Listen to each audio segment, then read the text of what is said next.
Okay, we're doing a cheeky mic check.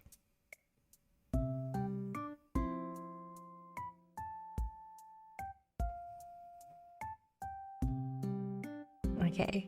I did sleep well. I woke up at 4:30, I believe. Um, then I hung out awake for a bit, and then I went back to bed and overslept through like 75% of my work shift.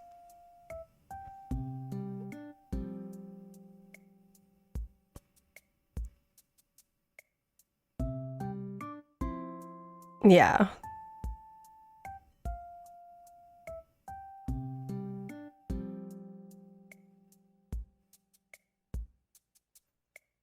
Oh, yes. Everybody meet my pretty friend. Sumo, don't freak out.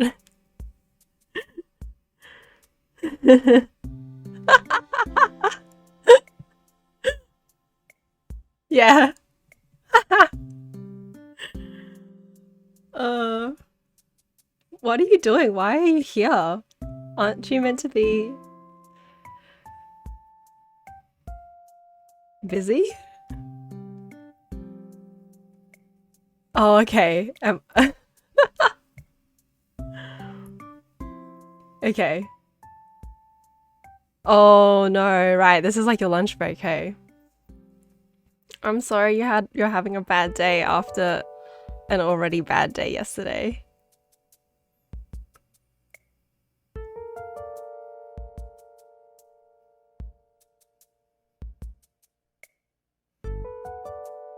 Yeah.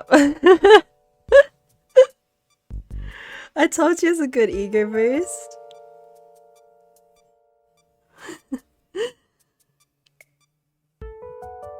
Yeah, yeah.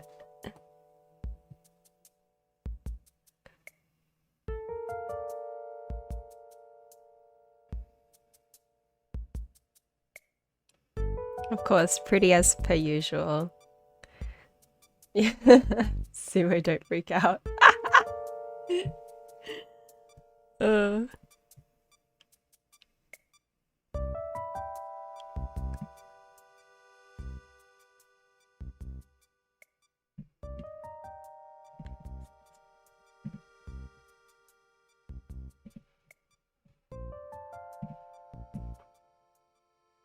okay, so apparently we're meant to be doing a personality quiz.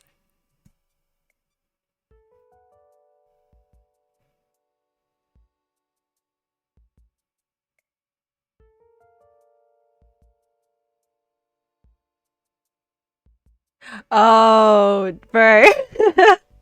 Yeah.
Hey, Ari.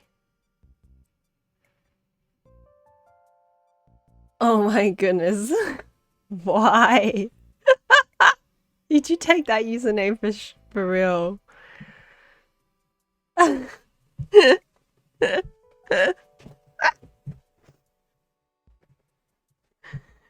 my goodness. Can we get some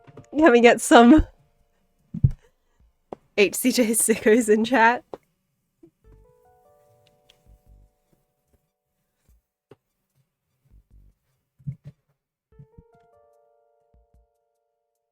Yep, yep.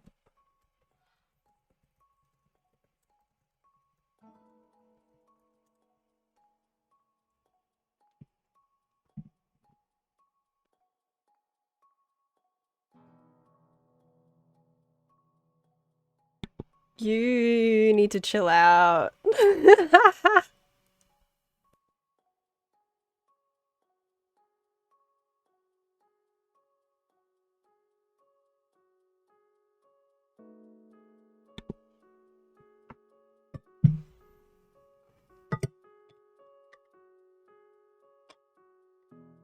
Of course, only the most lush.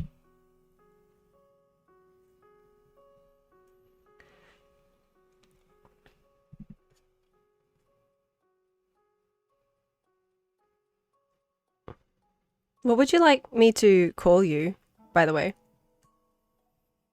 Yes, thank you, Crypt.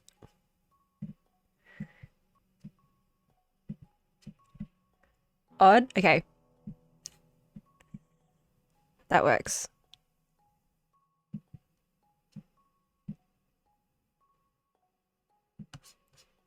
Also, please just call me Cat. I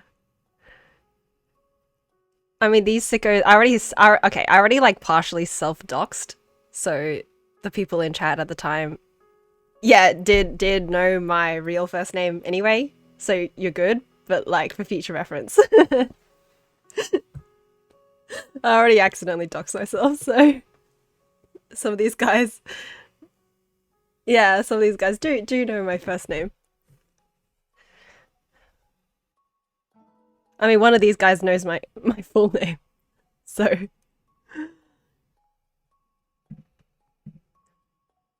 So apparently we're doing a um bro, you did, right? You did write my name.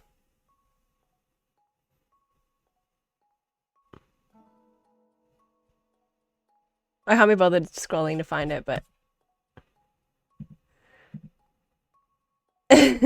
no, you're good. You're good, it's fine. Oh yeah, it's true. I accidentally showed my address on I accidentally showed my address. Um that was bad.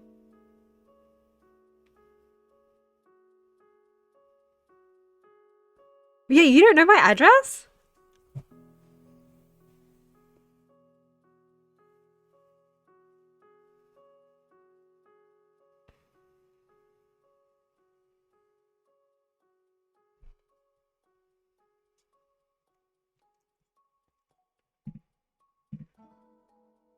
I can't believe after all these years, I don't know you don't know my address.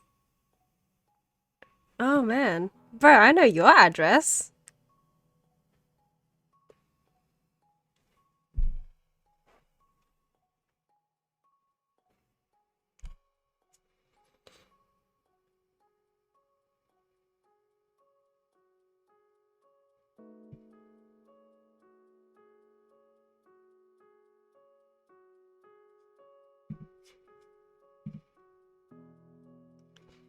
Okay. Um yeah. I mean, you never know. I could be doing that.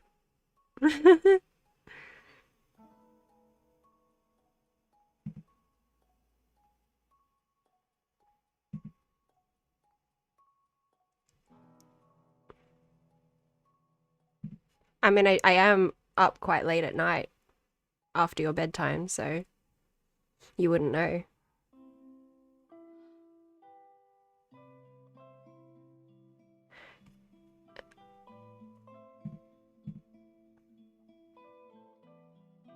Okay, Crypt, can I get a link for the personality test that Suma did? Or anyone, like, a link for that?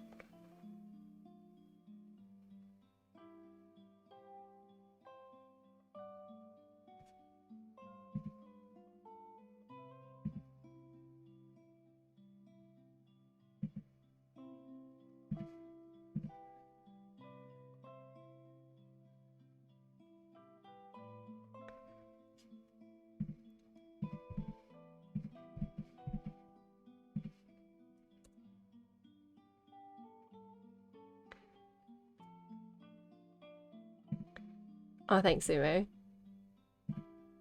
Oh, Crypt!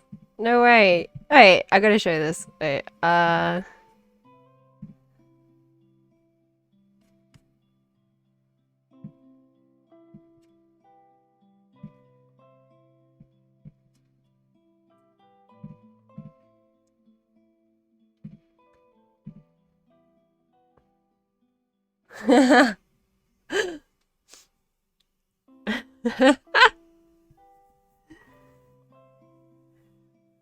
Yeah, Ari, this is my pretty friend.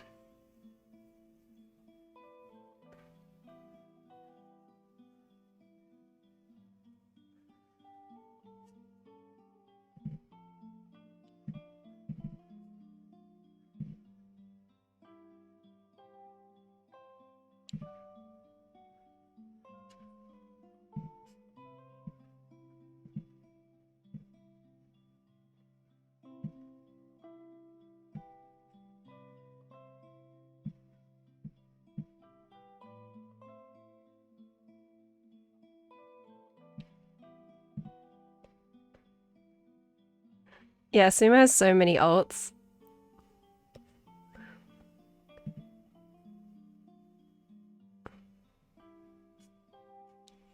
We have Cat Gun.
Okay.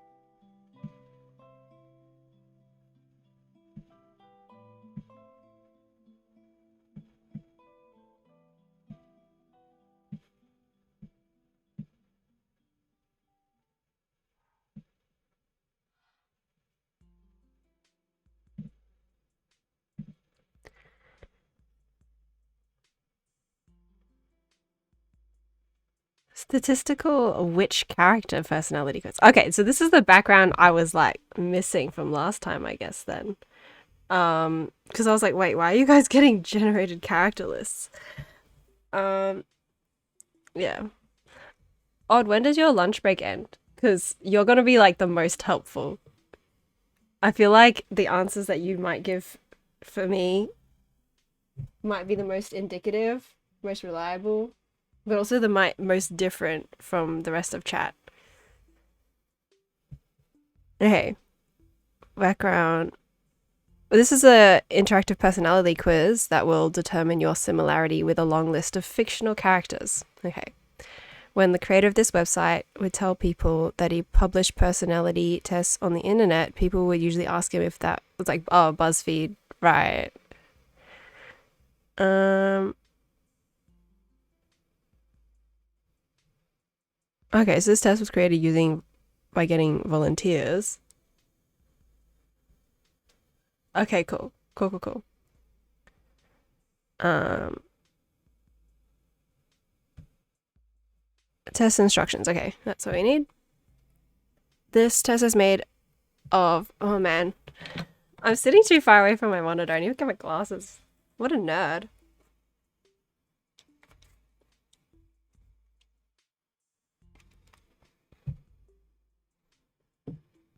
Now, for each pair, you must indicate by dragging the slider to where you fall on the spectrum between them.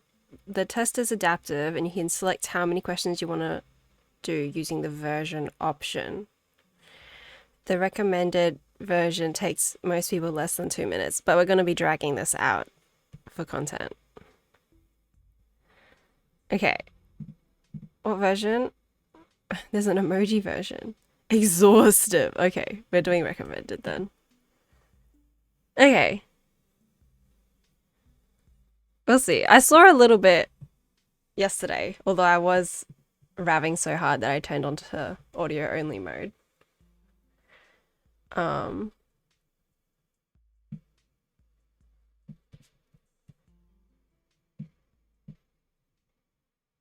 oh, whoops.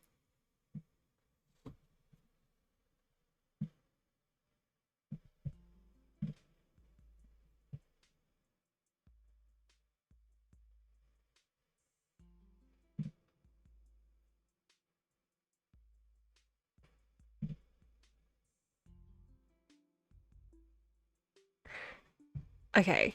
Arcane and mainstream. I'm gonna have to, dude, I'm gonna have to like have like the dictionary out for what these words mean, man. I'm like, arcane is like, I don't know, I just think of like arcane magic. That's a phrase, right?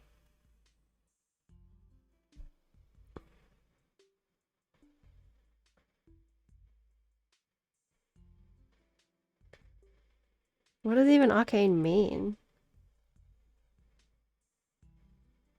Arcane definition. Understood by few, mysterious or secret. Um,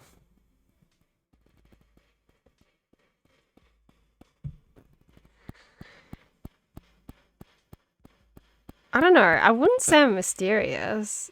I'd say I'm confusing.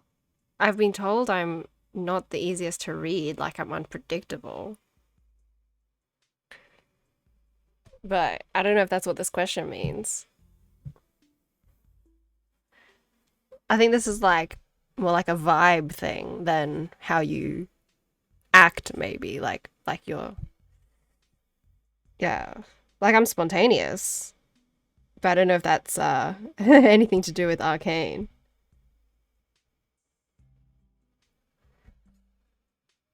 But I'm not like mainstream either at all. Like I would not say that I'm mainstream because like I do not care at all for like societal norms of what you're meant to be doing or like you're going off the vibes of the word. Yeah. Yeah, kind of. I just googled the definition and it's just like understood by few, mysterious secret. You think I'm like 70% arcane? Like there.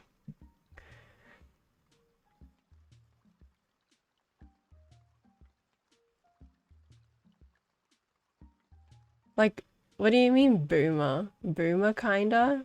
I'm not a boomer. That's mildly insulting, Crypt.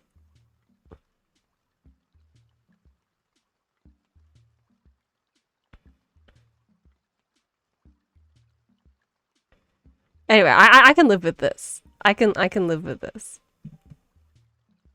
Strict or lenient?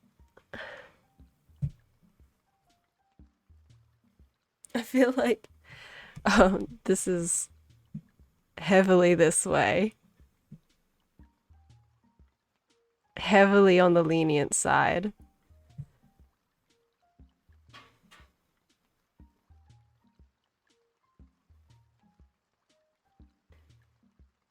Like, I have high-ish standards of, like, if I'm making something or doing something, or like, if I've been given a job to do, like a task, I want to do that to a high standard, right? I want to do that well.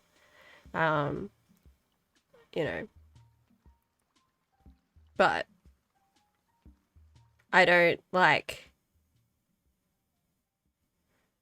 put that on other people. And even if I don't achieve that standard, I don't like I'm not gonna like beat myself up about it. Like I'm not gonna feel bad, you know? Like I don't feel guilty if I do something to like a poor standard. I don't really care.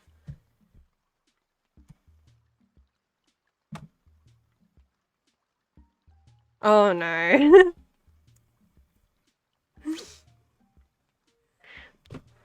This is a hard question for someone who's like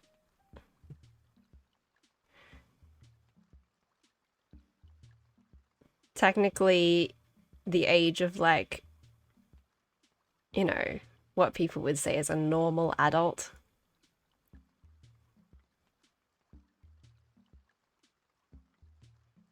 I've been told that I give off young energy. Oh, thanks, Ari. I've been told that I give off young energy. Like, I have a few friends that are like a couple years younger than me, and in the summer, I they invited me to the um barbecue to like a barbecue bonfire night thing in someone's backyard because they were like it was either they were just moved into a new place from the country or just about to move out of that place. I forgot even who it was. But they were like that girl was like 5 6 years younger than me. Like she was like 18 or something.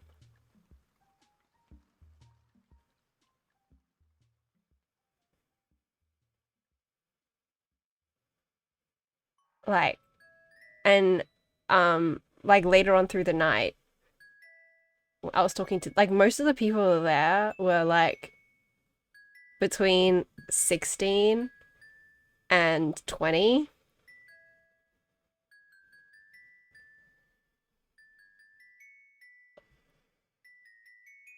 and like everyone was so surprised when they found out that like I was not also around that age.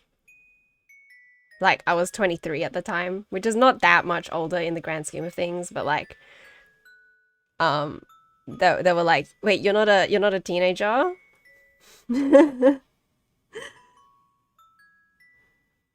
Yeah, like a lot of them were like they didn't have their license, they were carpooling or like they were on their learners, so they were carpooling and like had like a home time, you know, their parents were like, you know, you got to be home by 11 or you got to be home by midnight or whatever.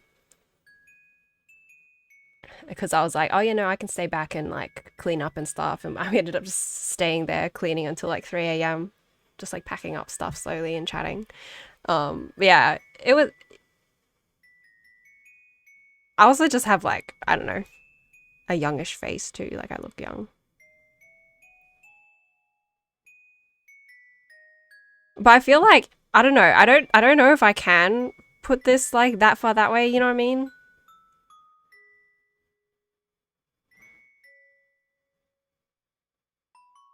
Like I don't know if that like is that okay or is that like not okay to do?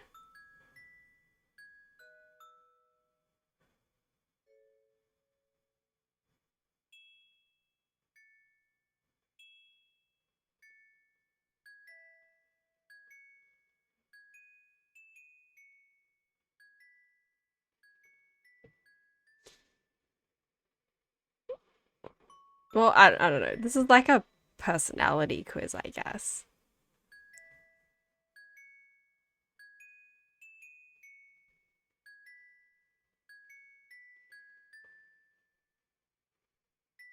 Okay, like, but my moving out, what happened when I moved out though, was super scuffed. Like, that doesn't really scream maturity, you know? Like, yeah, I was very blind, very trusting, very confused, and then very lied to. So, um,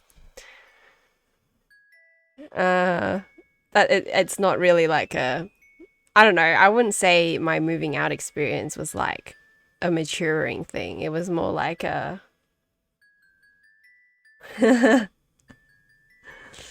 oh no.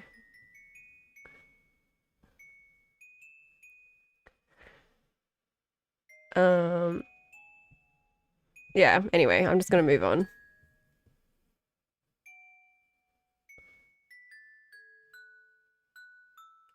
This is interesting. Okay, loyal and traitorous. I don't know. I think I'm very loyal to people who show me decency and respect. But like as soon as you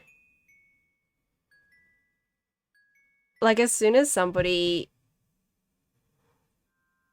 like consistently demonstrates that they don't value me as much as I value myself, like or like clearly I'm not worth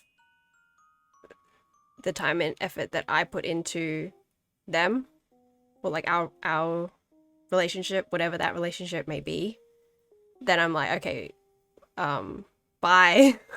You know, like I do just like walk out of situations, social groups, like friendships, just like bye as soon as I realize like this is asymmetrical or like I'm being used here or I'm not being respected and valued like how I would deserve to be. I'd say, or like I clearly there's a difference in how you're treating me versus others, and so and in a way that I don't like. So see ya, and then that's it. I don't know. Like some people, I guess, might say that's traitorous because it might seem like one moment we're friends, and the next moment we're like not. But like I have my limit, of what kind of what.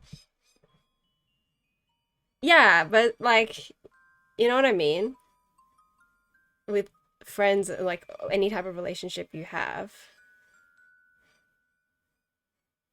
right? Someone might expect me to like they're like, oh yeah, no, Kat's my good friend, and so like they'll stick up for me. They'll like you know um whatever. Like we're bros for life. I'm like that's definitely not the case with me. Like you know, it's very difficult to get on that level where I'm like chill with you at like a we're good basically for life kind of situation.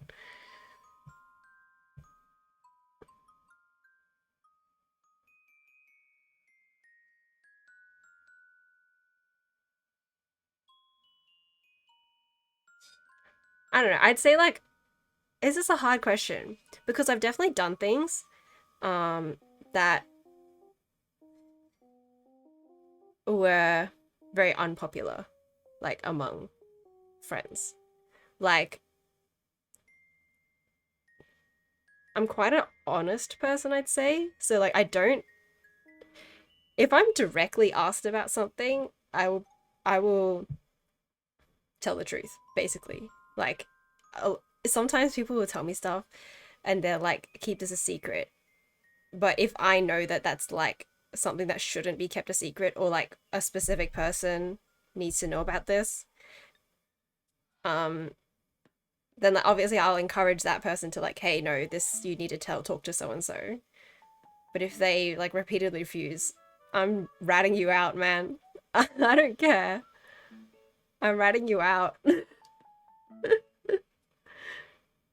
I don't know. This is tough. This is tough. I like to think of myself as a loyal person, but maybe I'm only slightly.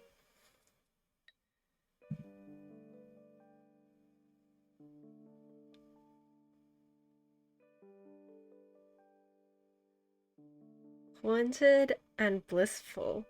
I don't know what this means in terms of like a personality. A haunted personality? Is that like you have inner demons or something? Like you have traumas and stuff to work through and whatever? Because if that's the case, then like I'm like 100% haunted, dude. Nothing about what goes on inside my brain is blissful.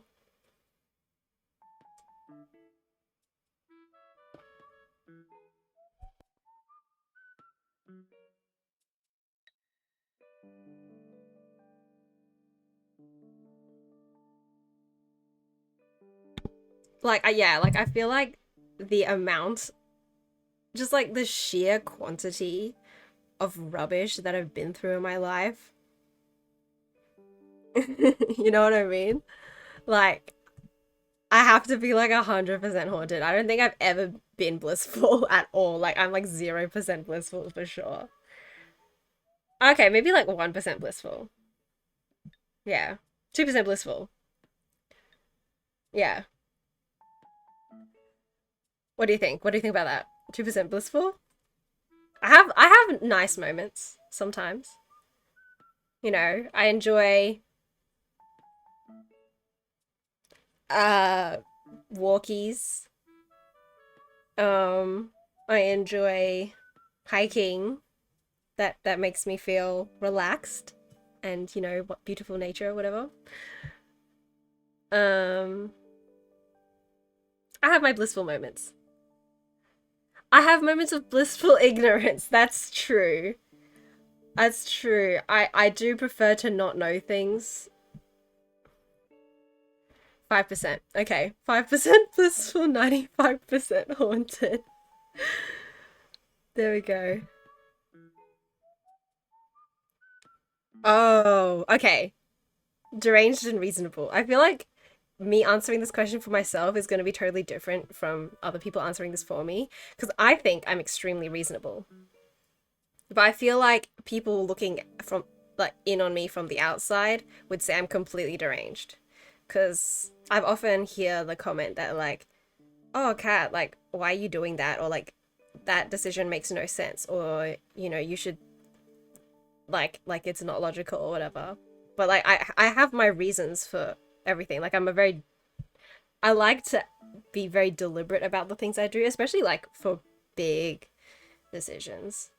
Or like big not like meaningless everyday decisions like what am I gonna eat or what am I gonna wear.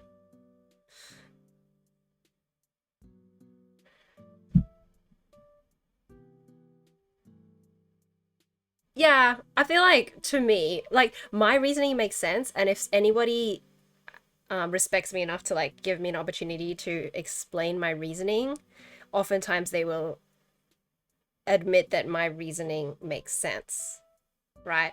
But a lot of the times I don't get given the time of day. So I have this reputation for being really chaotic and um like spur of the moment.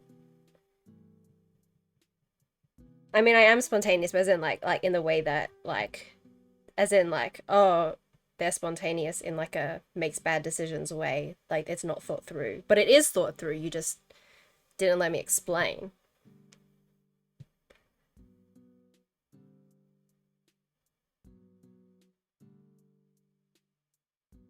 Odd, what do you think? I feel like you have a good idea of this because you've seen this happen to me.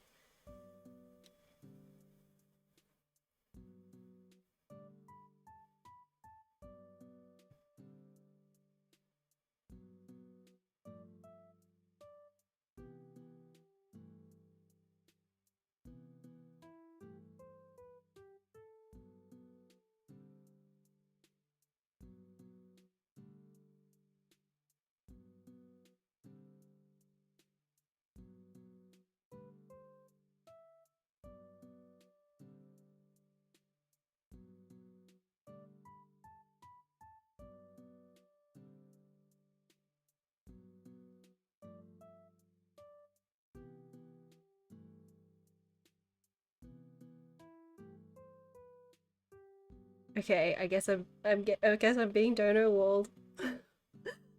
That's fine. I don't know.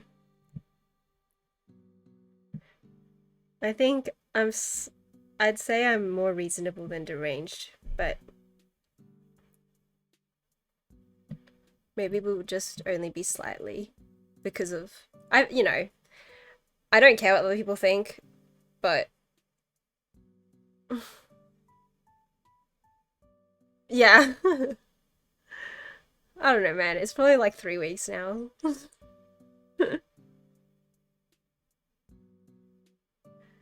Okay, we'll just do that. Poisonous and nurturing.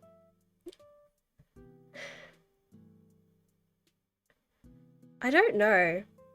I don't strongly relate to either of these.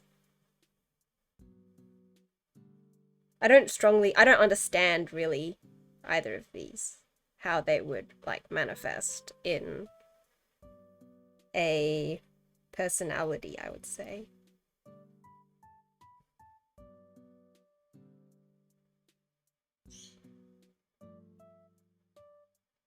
You think I'm more nurturing? Slightly. Easily. Easily? Definitely more nurturing. What do you mean by that? I don't really understand this word. Nurturing as in like because like nurturing to when I hear nurturing, I think like someone like a parent or a teacher, right? The relationship between you and your parent and you and your teacher, like, they're helping you to grow in some way.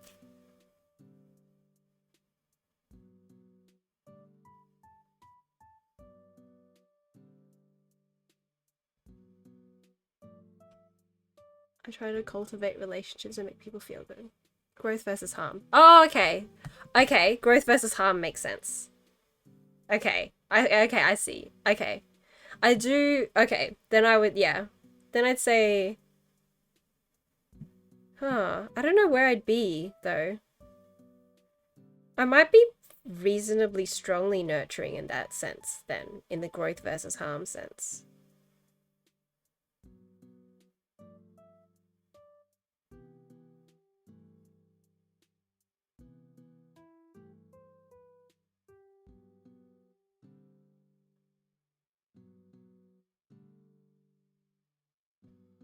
I don't know. I'll just do slightly like not like high, but like reasonably high nurturing then. Spiritual and skeptical.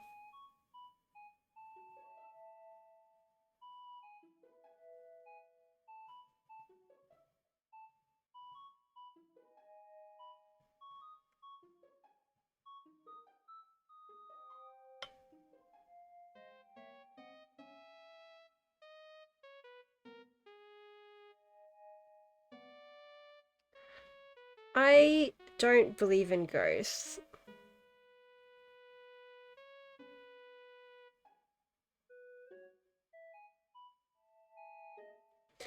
I'd say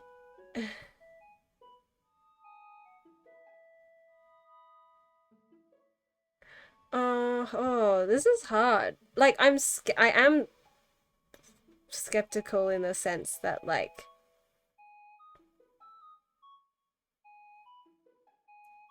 there are some things like some beliefs and superstitions and things that, I mean, it might be that I don't understand it, but as in like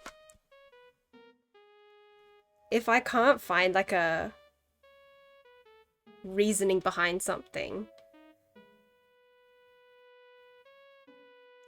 then I can't find like myself respecting that. You know, like respecting that belief. Like if someone can explain their beliefs to me, I respect that. But if it's like, oh, I practice this, or like I believe this because this is what I was taught, or like this is how it always is, for stuff, then it's like, okay. It's like, oh, sure, okay. I maybe half half. Maybe I'll just leave it at half half. Maybe slightly more spiritual. I'm like a hopeful person. Like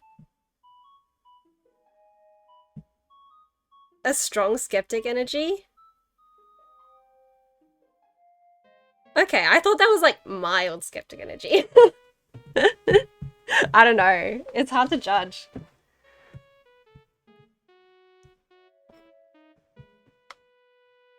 Like 70%. 70%. What is 70%? 70% is quite strong. I put it down to like here, like 60%. Maybe I'm just like overestimating how reasonable the rest of the population is.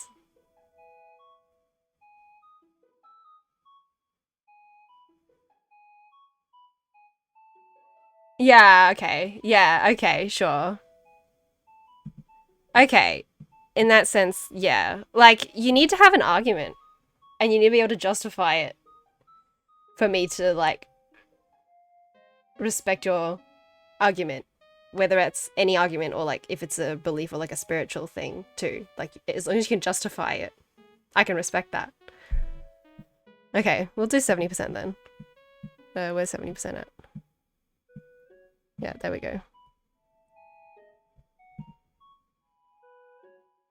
Selfish and altruistic.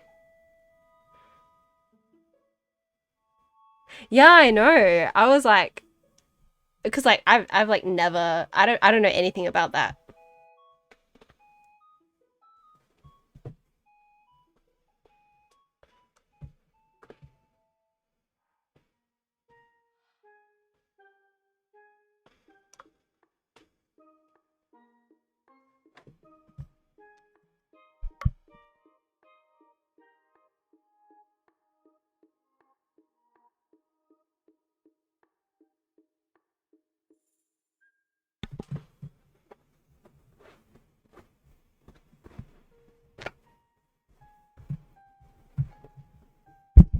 Oh, sorry. I hit my knee on the desk. Selfish and altruistic.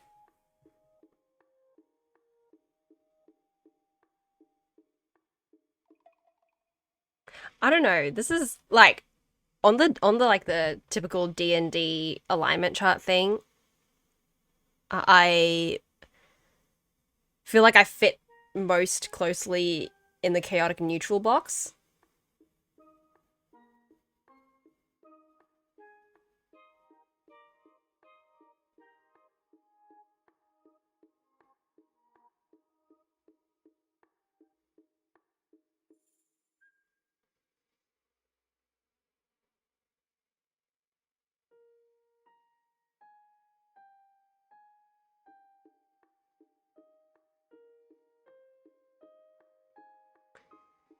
Oh no, now I'm invested in Crip's story about their parents.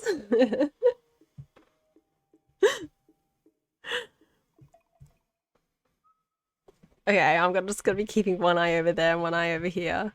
Selfish and altruistic. I don't know.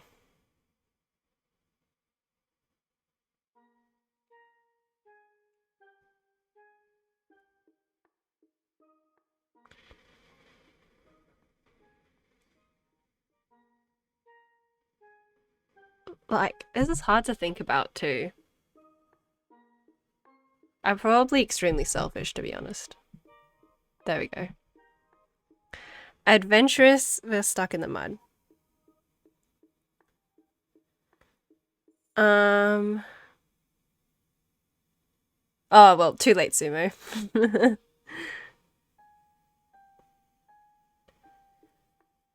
Adventurous stuck in the mud. Well, this is a bit sad of a sad question at the moment because it's like pretty hard to go out anywhere or do anything adventurous or fun. Plus my lack of social group. Um, Adventurous, 95%. I can live with, yeah. Yeah, like the only thing really stopping me a lot of the times, like there are some things that I feel comfortable to do to go out and do solo. Like I do solo beach trips and I swim out, you know. Like I'm reasonably confident swimmer. So on like a clearer or calmer day, I will swim out because it's really like I just love being in the ocean. But there are other things that I really enjoy that I don't feel confident doing solo, or like, you know, it's just generally bad to do solo, like hiking and mountain climbing. Like, you know, those things, if you go by yourself, it's kind of like strongly, strongly not recommended because, yeah, injury, death, all that. So, yeah, unfortunately, most of the time I can't find someone to drag with to go out. Like there's this I've always wanted to do this and I've never found anybody, I don't know a single person who's game to do it. Well, I do know one person, but they have since moved away from my city and so it's not I can't do it with her anymore. There's a place just north of my city called it's called the Glasshouse Mountains. They're short mountains. They're not very tall. Some of them may be like a couple 100 meters high, so it's like it's not very tall at all. But there's like you can do it. I saw this one of the local unis did like a thing a few years ago. They did the 7 peaks challenge where they climbed seven of them in the one day. It's like a full day. Like you gotta like to drive from where I am. It's like probably like an hour and a half drive just to even get there. So you really do have to leave like before the sun rises, start climbing the first one before the sun rises. And then it's like a full day of just like non-stop climbing. And there's a couple of them where like it's to get to the peak, it's a scramble. So it's just rock face and you scramble to the top. There's no path. I mean, there's like there's like indicators, right? There's like markings of where to go, but there's no like, you don't walk up it, you know. You want to hike the Grand Canyon? Me too. I feel like that'd be super beautiful. Like, okay, so this is a good example. I feel like something like hiking in the Grand Canyon or just being in nature in general is like spiritual to me. Like that feeling of being really connected to like nature and life and everything and the universe. Like that's like a spiritual feeling.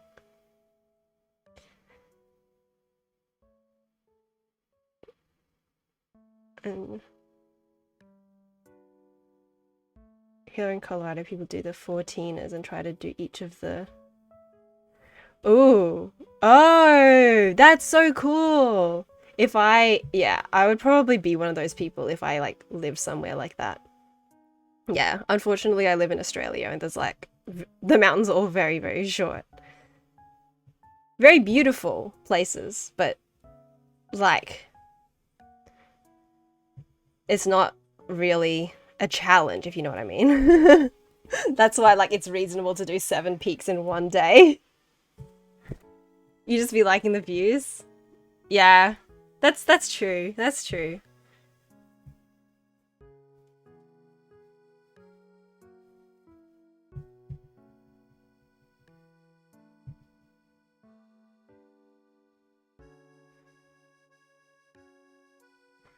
Yeah, okay. Well, anyway, we're sticking to 95% adventurous. It's just like I wish that I had a buddy to go with to do the 7 peaks. Like I've been planning this for 2 years and I haven't found a buddy to go with. Oh.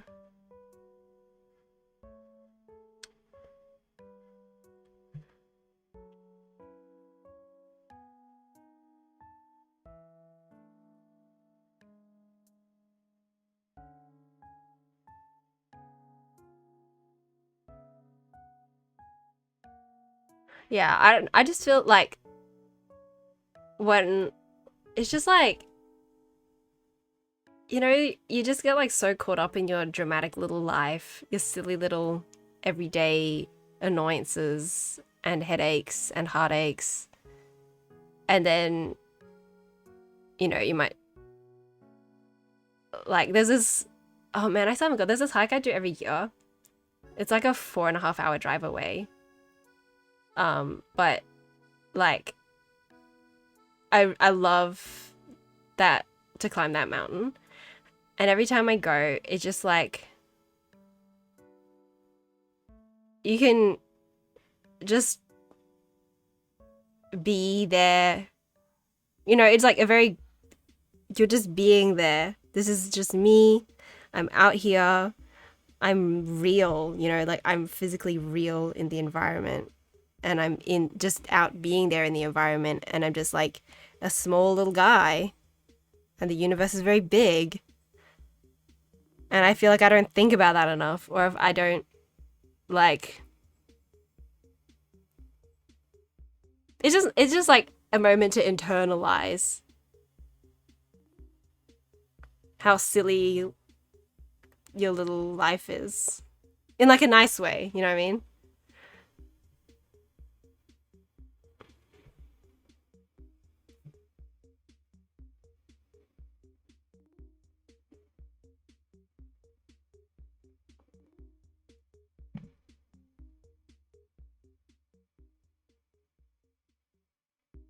Okay, I feel like this is yeah. Me and my silly little life. Yeah, yeah, yeah. My silly little life with my silly little problems. With my stupid little misfortunes. Yeah. I mean, Scrap, honestly, it sounds like you've lived a really good life. And I'm jealous. Um, yeah.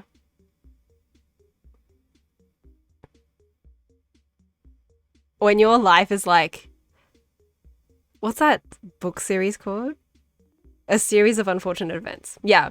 When your life is like that, I like really seek to get away from it.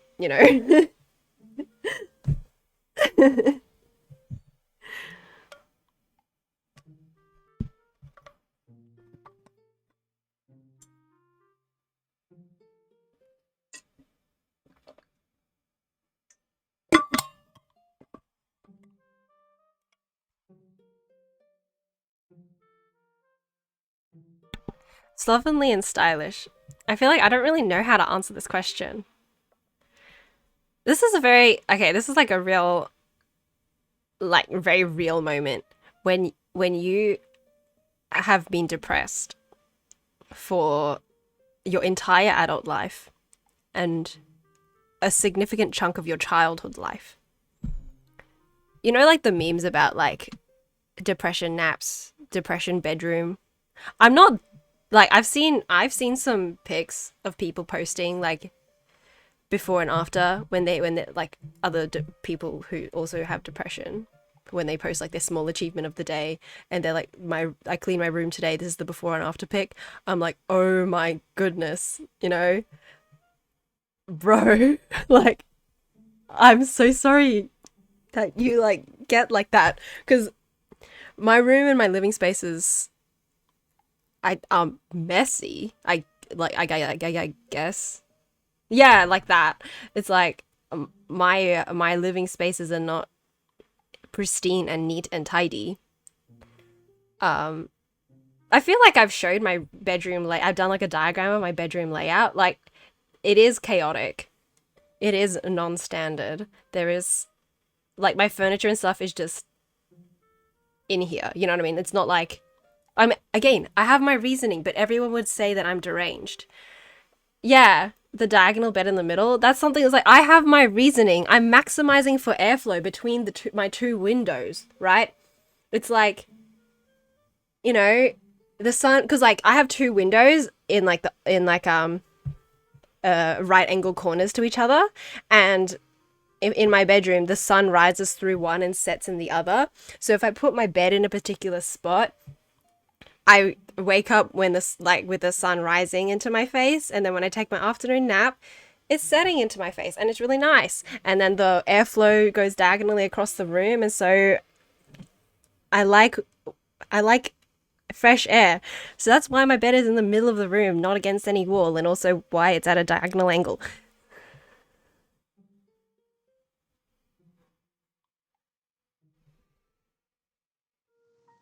Yeah, so talking about the diagonal bed.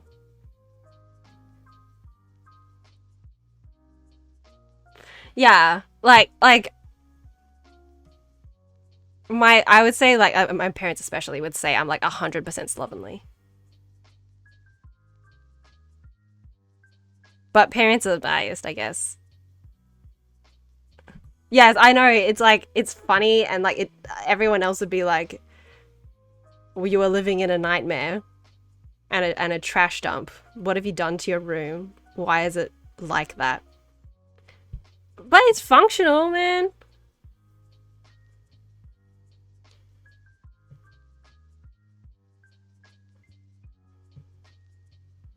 Oh yeah, true, true.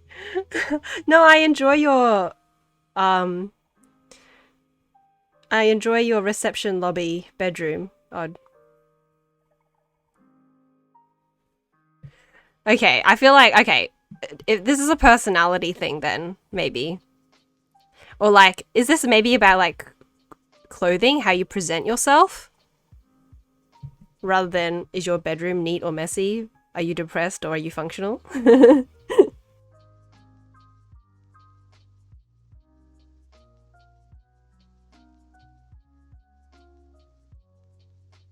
Okay, part of the reason why my bedroom is like this at the moment is because when I moved back home, I had like a whole apartment's worth of stuff, and I needed to put it in one room. So, like, that's why there's so much stuff.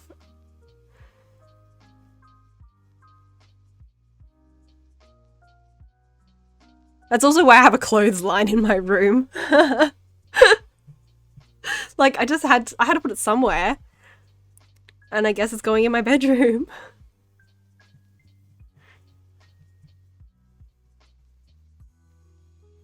That's why I have like half a pantry underneath my second table as well. It's like this stuff had to go somewhere. I guess it's going under my desk, where it's kind of out of the way. I judge it as how much thought you put into your appearance, kinda. This is okay. This is another one of those things where like, so I intentionally dress ugly, if you know what I mean. Like, I intentionally dress in a what you call like typically unattractive manner for, say, a young female looking person.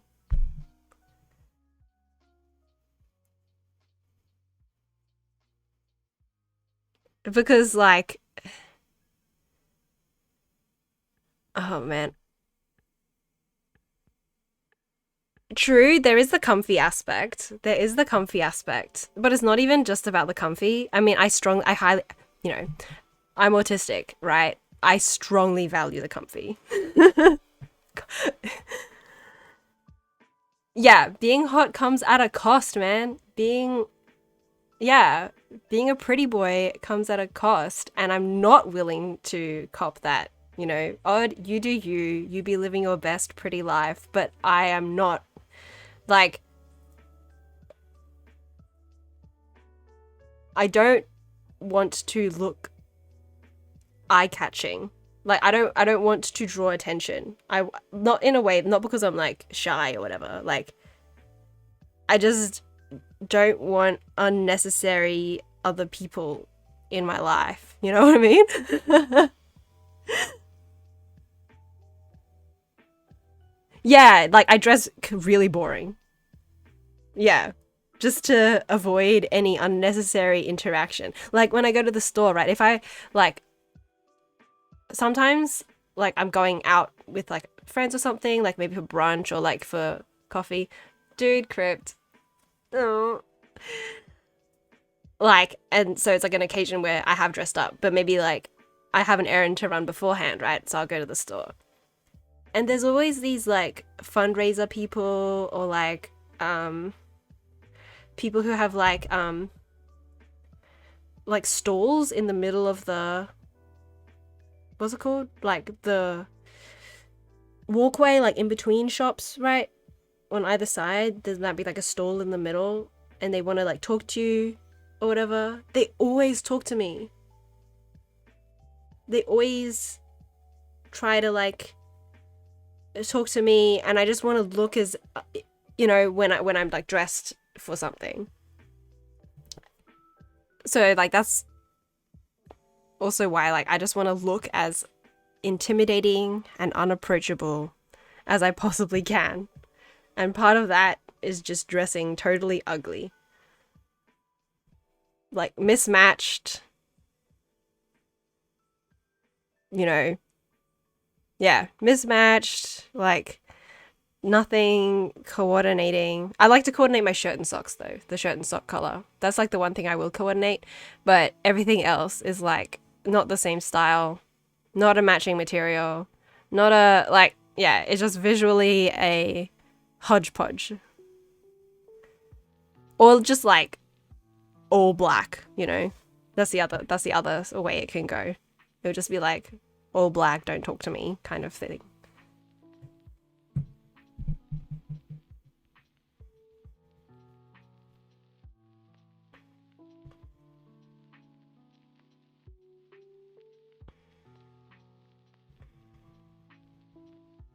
So I don't know where I'd place myself on the stylish slovenly. I generally don't care how I look. Like I know I look good. I don't care though. You know what I mean? I'll go like here, I guess.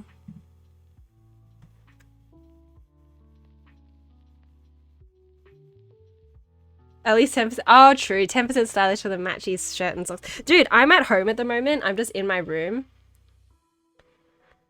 Oh, I'm sorry. I already clicked next. I should have waited for you guys to respond. Even though I'm at home at the moment, like literally only my mum is home. Um, and she's working from home too. So like she's not even seeing me. My shirt and socks match. They're the same color. It's like not even intentional at this point. Like it just comes naturally. Like I get up in the morning, I put clothes on. The shirt and socks are just gonna match because it's just like that's just what I do. I didn't even try. Oh yeah, I wear socks because I either my feet are cold or because it's hot. Like it's in summer, like I will sweat so much. Like my feet sweat so much, and so I'll put socks on so like all the dust and dirt doesn't stick to my feet. You know.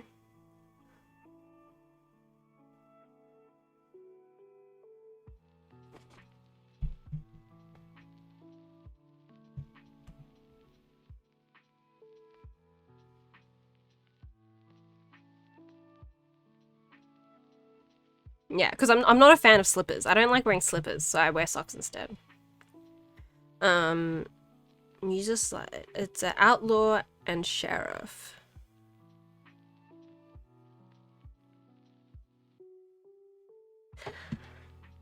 Um, this is like about a rule follower or someone who disregards rules.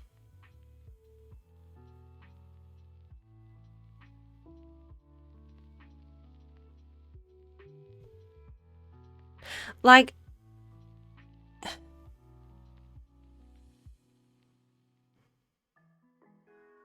this goes back to like the chaotic neutral thing. It's like if the rule set is reasonable, justified, then I will follow them. But if not, then I'm either going to try to change them or I don't care. Like, I don't care about your rules. I'm gonna do my thing.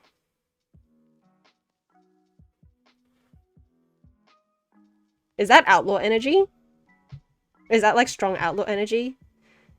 Like, if the rules are good, then I'll follow them. But if I don't agree with your rules or I don't respect your rules, then I'm just gonna go by my own. You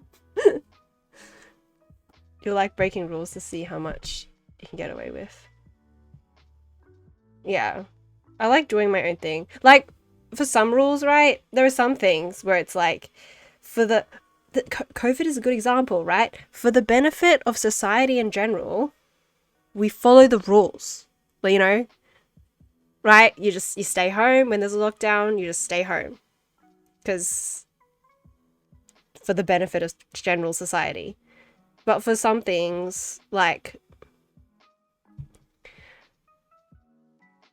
social norm type of rules or like societal norm type of rules,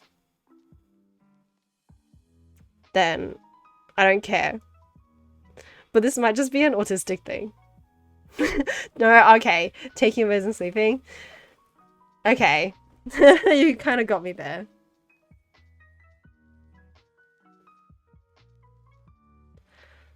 Well, I'm talking like social etiquette and whatever. Like, I don't care for your little rules of social engagement. I don't care if you don't like me. I don't care if you think I'm weird or like.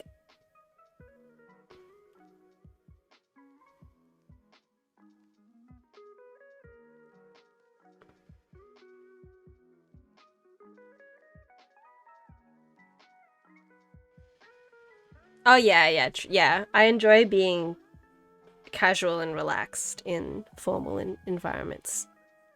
Although I don't usually get yelled at. I get talked to afterwards. I don't get yelled at the time. But yeah. I don't like I don't like doing what I'm told. Like if someone's like, "Hey cat, do this." I don't like that. I guess that's also why I like when chat yells at me to go bed or go eat or go whatever. I'm just like, "No." Okay, I'll be like outlaw energy. 70% outlaw energy. 70%?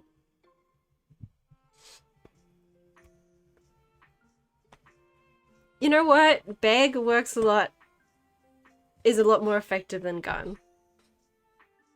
Like, okay, so that that time a few days ago, I guess, when Scums convinced me to go to bed early.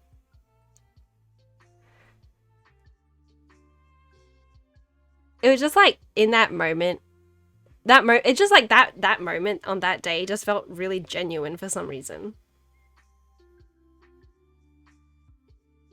And I was like, man,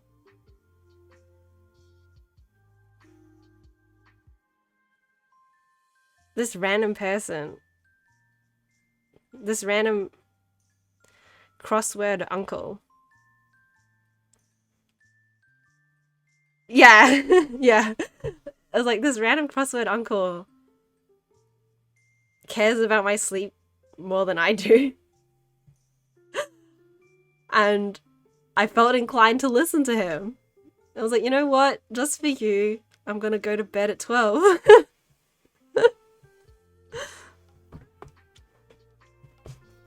Yeah, like I respond to genuineness quite well, as opposed to like memes. And memes, I just laugh and then meme back. But if it feels really genuine, I'm like, oh damn, I should listen to you.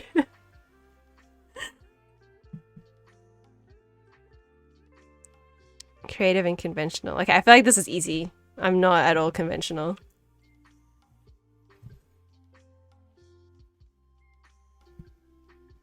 Self-destructive and people just laugh at me. Yeah, I don't know, man. Cause like you and me are the same. Like when I'm self-destructive, people, you know, they're like, "Cat, do the right thing," you know, take care of yourself. But when you do it, everyone's like, "Ha, sumo being sumo, LGW sumo."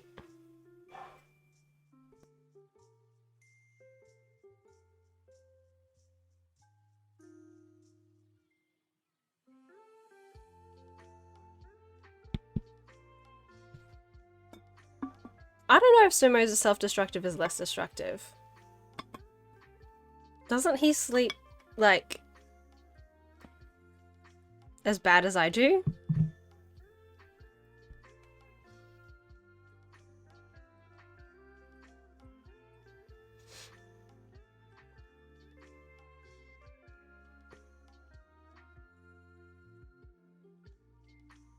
He hides it better. I guess. Well, I guess it's because when it's his bedtime, it's not, you know, live. You know, stream isn't live. There's less people around to berate him.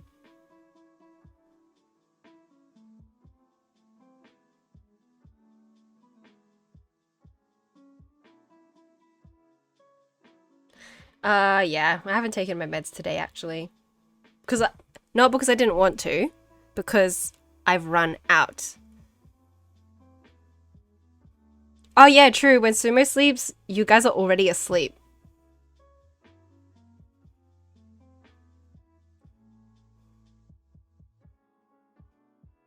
Scrap, I've run out. I can't. I can't take them.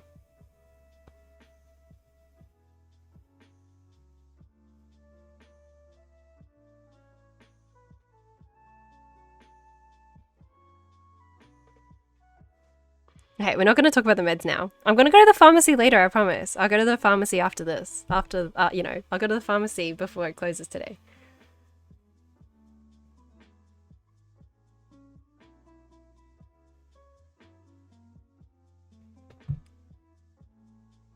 Honestly, that sounds kind of nice. Granola bar. I mean, I don't like granola, but banana, chippies. It's nice. I don't know. I guess I'm open about things like what I eat, food and sleep and meds and stuff because and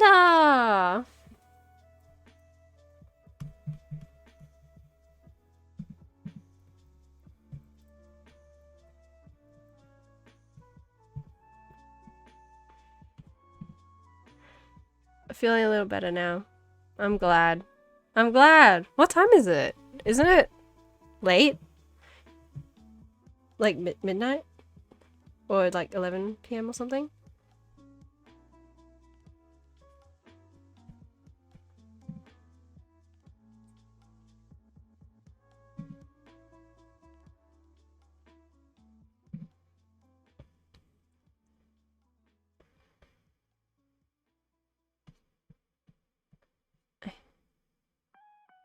Okay. Well, yeah, that's fair. I'm only on question 13. Oh, bro. Yeah, no. I talk too much, hey. I have too many full stories, man. Okay, let's go. Creative, conventional. I say I'm like hardly conventional at all. It's late. Yep. Okay, I'm gonna hurry up. Because I'm reading a bedtime story after. Hey, I'll read you guys a bedtime story and then you can all go to bed.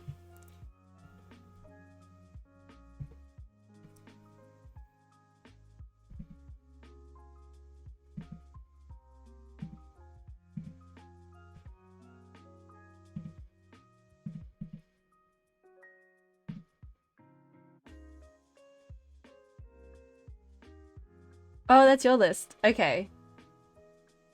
I'll have a look at it later. The thing is, right, I've hardly watched any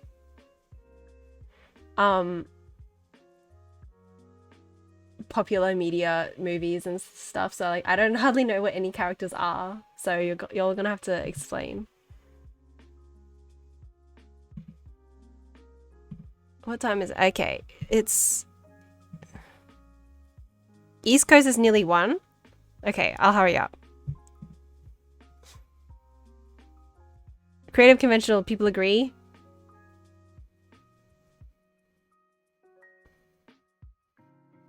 I'll breeze through the next questions, I promise. I promise I'll hurry up.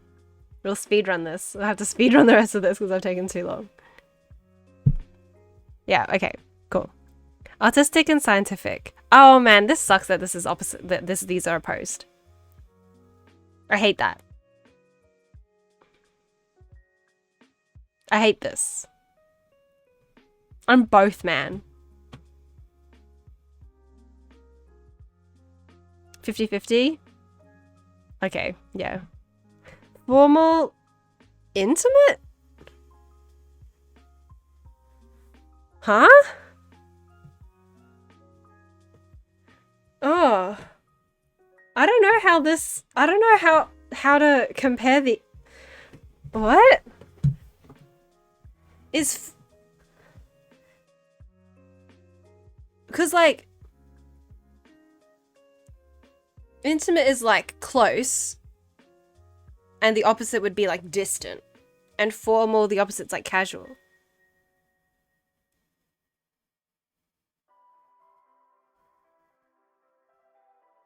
Yeah, I just don't really understand how these are opposites. Anyway.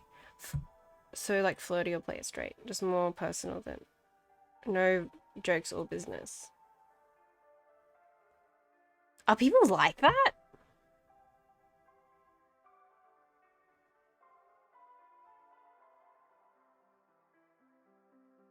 Huh.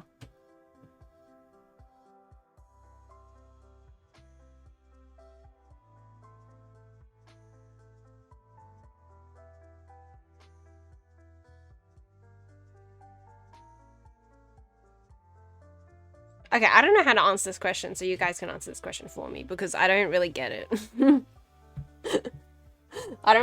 I can't, like, I don't know. For some reason, these two ideas aren't on a sliding scale in my head, so I don't really get it.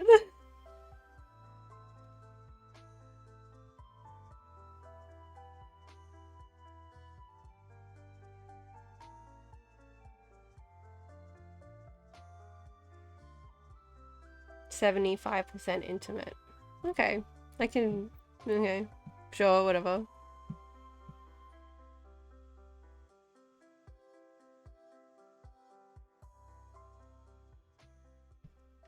We'll just keep it at that then. Indulgent and sober. Oh, I don't know. These, again, I don't know how to think about these.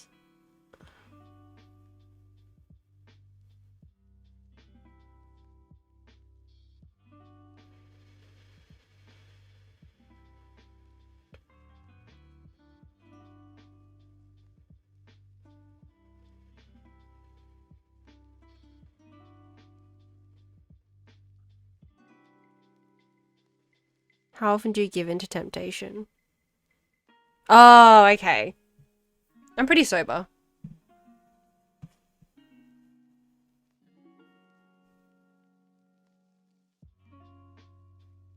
I'd say like there.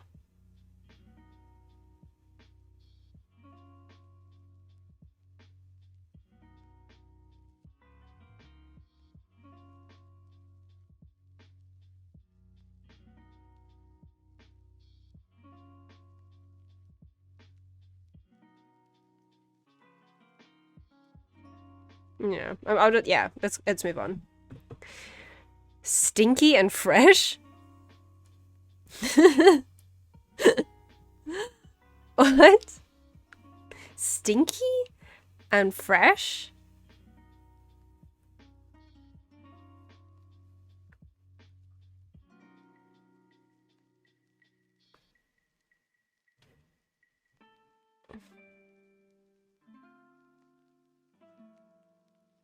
I don't really understand this. In a personality?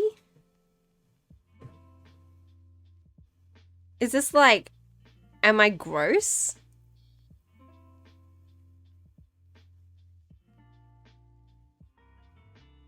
Okay. Oh, okay, cool. Huh. Okay. I was gonna say, when I'm in a bad way, when I'm like really going through it and totally not taking care of myself, my parents have noticed that I tend to binge eat cheese. This is that linking back to the indulgent question. When I'm really going through it, I buy a block of cheese, an Ellum style, eat a block of cheese. I'm lactose intolerant, so this results in strong stinky. Right? This is strong stinky. But that I like, I try not to judge myself based on when I'm in the pits of despair. You know what I mean? I feel like that's unfairly harsh.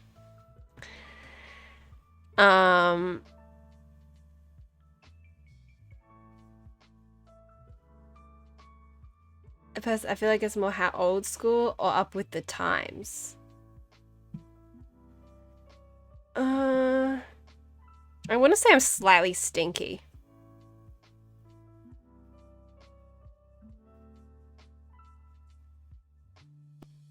Because in that way, like, I don't really care about what the times are. I'm not up with the times. Sometimes, if I happen to be up with the times, that's a coincidence.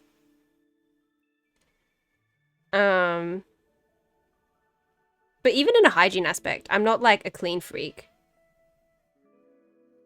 I'm not a clean freak.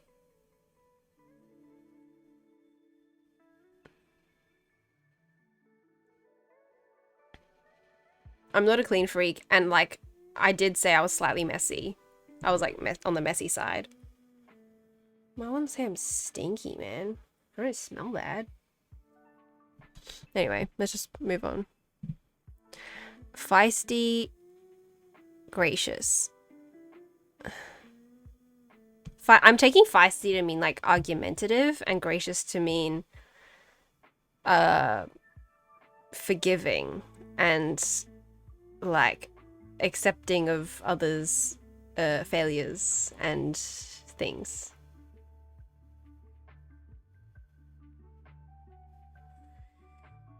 I'm argumentative. Like, if someone's wronged me, you know what I mean? I do forgive, you know what I mean? Like, I forgive people when they wrong me. Especially, like, if someone genuinely apologizes, I am the kind of person to forgive and forget. Like, I don't hold on to grudges. I don't care that much. But if it's, like, a repeated pattern of behavior, that's when I'm like, okay, well, I don't want you in my life. But so I am, like, a forgiving person. But, like, I do love to pick an argument.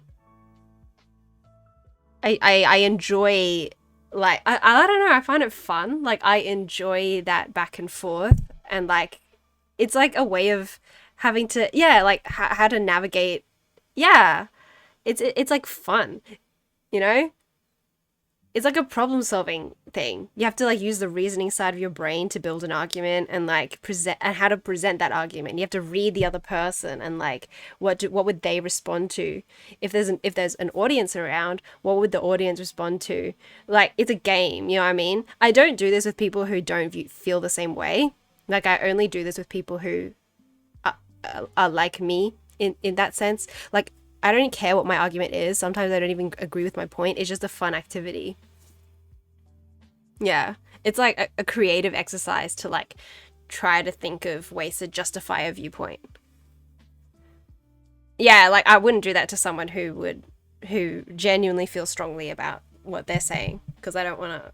I don't, I'm not one to stir the pot, or rock the boat, whatever. But I do enjoy a good argument. But if someone genuinely wrongs me and is sorry about it, even if they don't apologize, if it's like not a repetitive like pattern, I just forget about it. So I don't know where to judge that. I don't hold grudges. I don't stay mad. But slightly feisty. I don't know. Comments. I don't know how to judge. These are like two different aspects of my personality. Like I have them both. Maybe I just stay kind of in the middle and then do slightly feisty.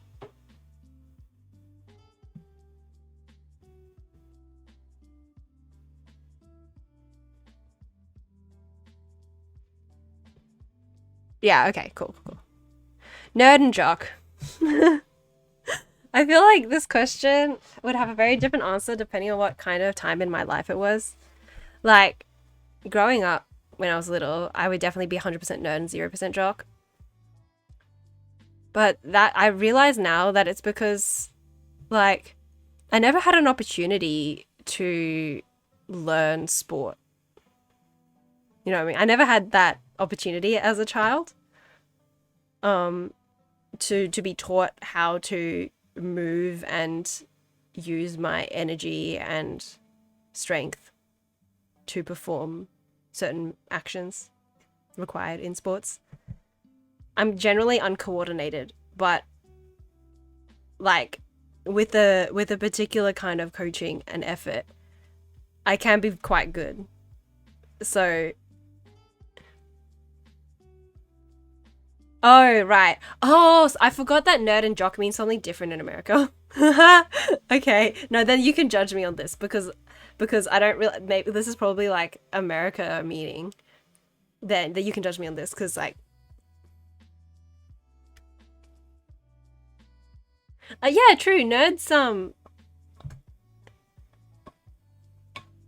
yeah, I was viewing this just as interest. Like are you more like nerdy as in like intellectual interests, or jock as in more active physical going outside, you know type of interests?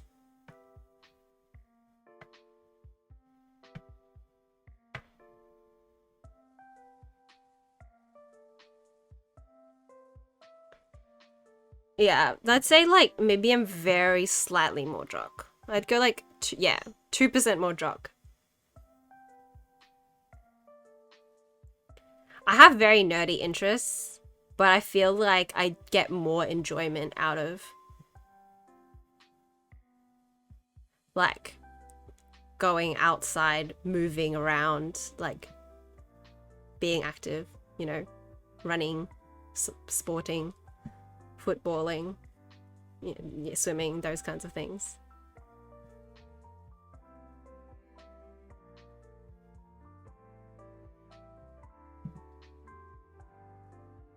Social and reclusive. I don't know if that's a question or not.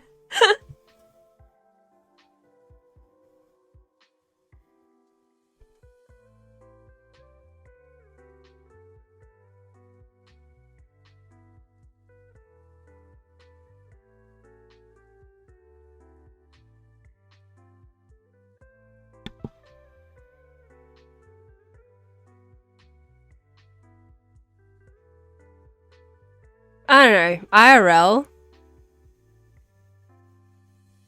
on here counts too. I guess so. On here counts too. Okay. On here counts too. What would you say then? 65% reclusive. Okay. That's fine. Emotional and logical. I hate this question. I hate this question because I hate putting myself in this box. I've been asked to put myself into this box so many times, through the years of therapy, psychoanalysts, psychology. I hate this. I hate being put in this box. I'm just gonna skip this question. Dunce and genius. Depends on who you ask. I like to think of myself as incredibly stupid.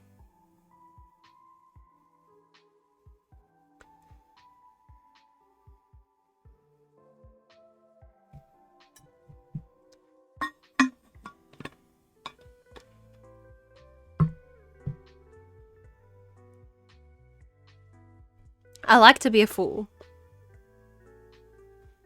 I like to be a fool. You know? I don't want to be this at all.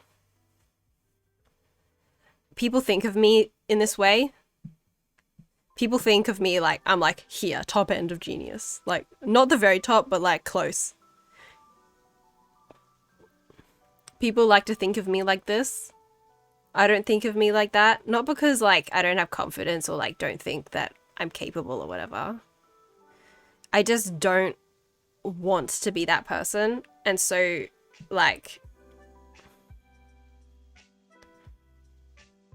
I just try to have, you know, a fun little silly little time, not take things seriously, just do kind of whatever and just muddle my way through life, you know what I mean? Like I don't think this is like, do you know stuff or are you do you not know stuff? Because like if it's on what quantity of things you know, that's not fair. It's like way up here. But if it's like how you live your life, I want to be like down here. I'm gonna override you and I'm gonna go 80-20 rather than 60-40 for you because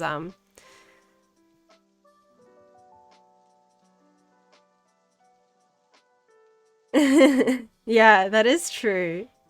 I feel like Sume, even though we're like the same person, and even though like somehow a lot of our general life decisions and things that have happened to us have been quite similar, I feel like the way we've been socialized and raised is completely different.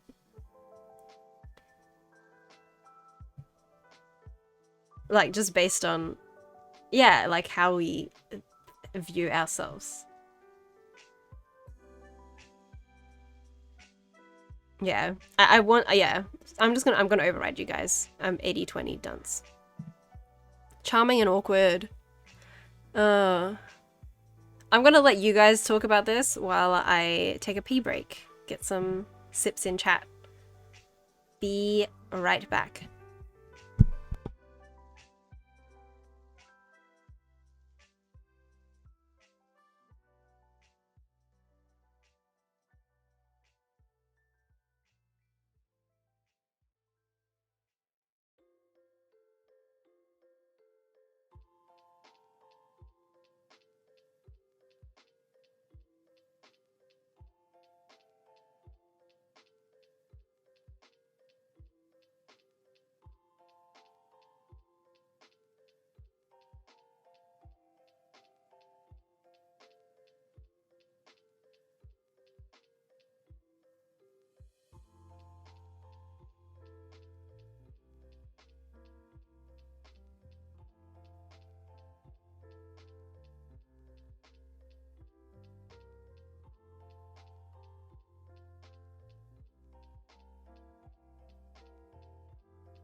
Hello, I'm back.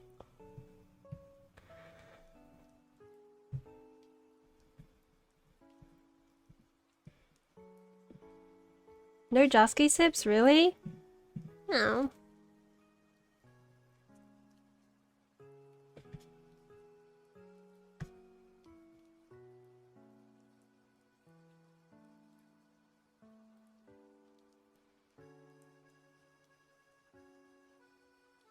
Okay, what did you guys think? Thank you, thank you. Thank you, Enda. 65 for awkward. 65-35.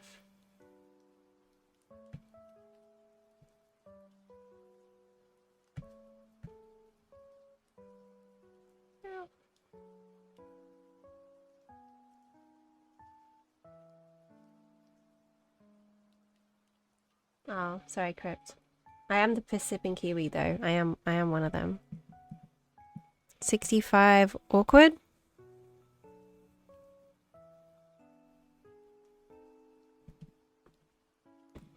65 awkward? Was that the verdict?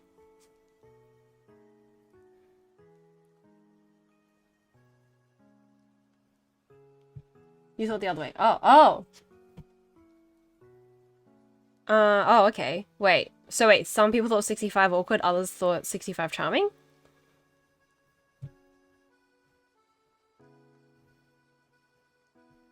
That's the other way. Huh. You're split. Okay. Everyone thought the other way besides Sumo. Is Odd still in chat?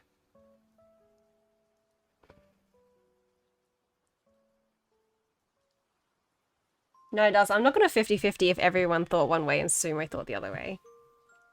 Odd agreed with me. Oh, interesting. Okay. Odd would know.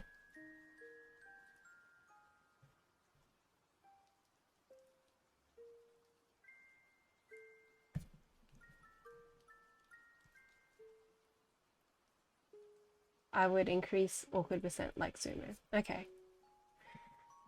Okay. I guess that's that then. Frugal and lavish. I'm frugal as hell, man. Sarcastic and genuine.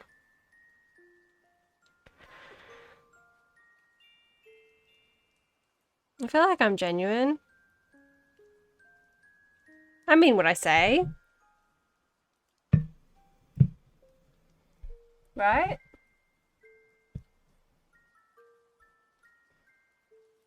I feel like I'm genuine. You're extremely realizing how different. Yeah.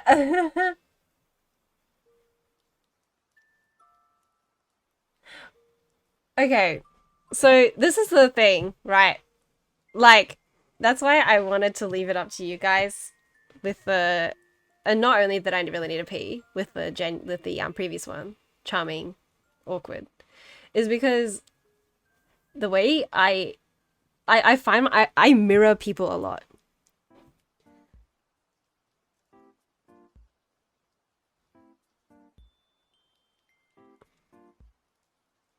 So like whatever vibe you bring, I will naturally just reflect that back at you in like my way. So that's a reflection on you, Crypt.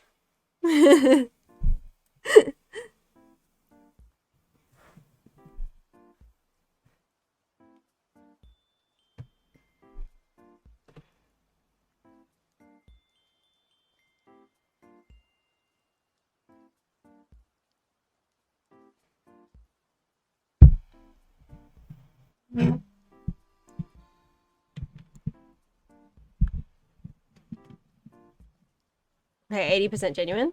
Okay, I can do with that. Wild and tame. I feel like this is unfairly phrased.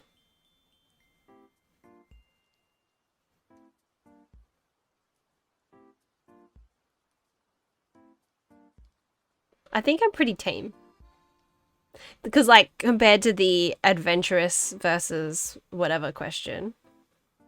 Yeah, these words have connotations, man. These words have connotations.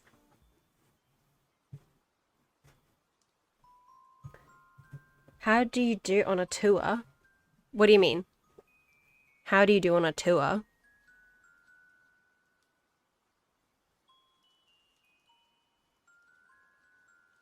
Yeah, I don't like the connotations of this question.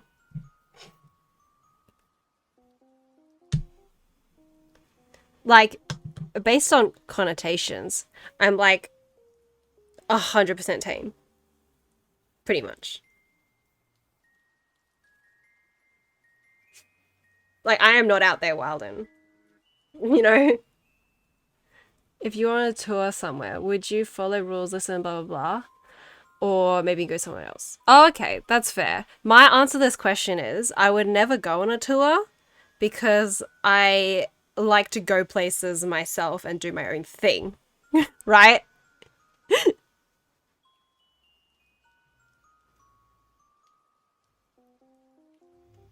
Yeah, like I don't like going on tours.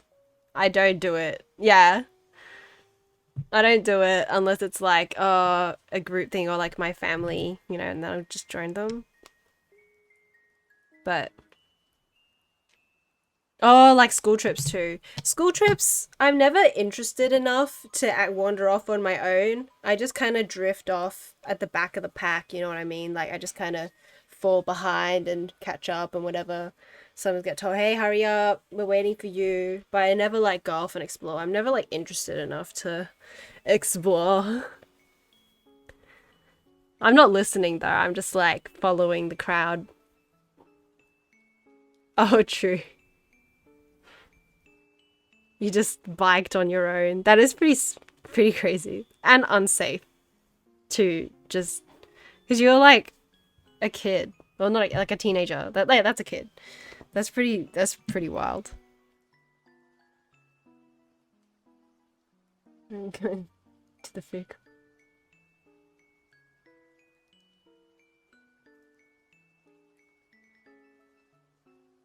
Yeah, I don't know.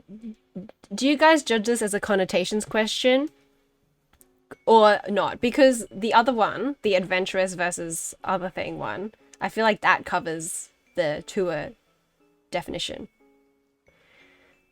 like the Ender's tour analogy. I feel like this is a connotations question.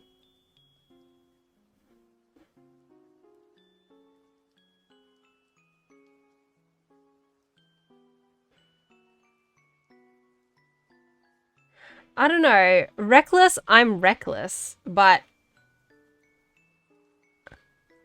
oh, okay. Oh, reckless like versus scaredy cat.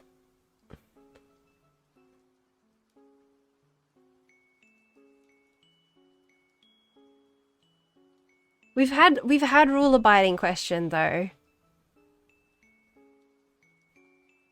Okay, maybe reckless, I would say. Reckless like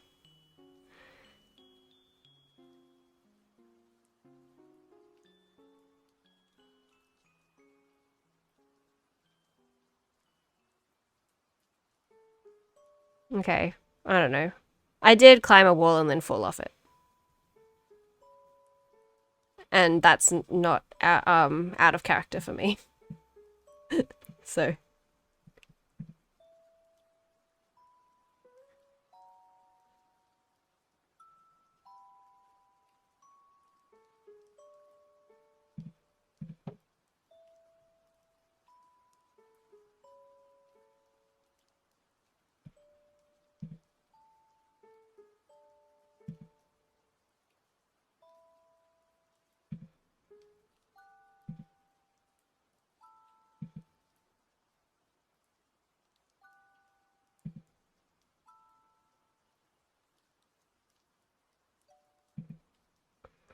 what are we thinking?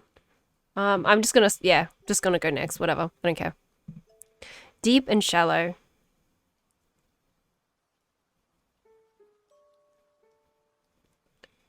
About like judging people.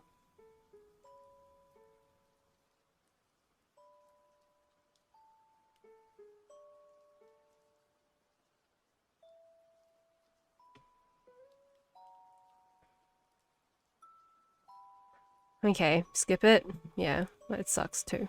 Orderly, chaotic. Okay, I'm like, yeah, 97% chaotic.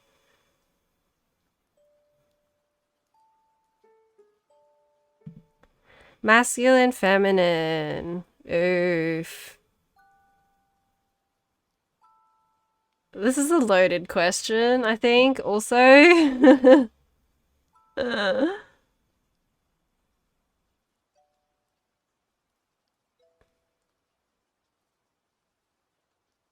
I think I'm gonna, yeah, 50-50. Yeah.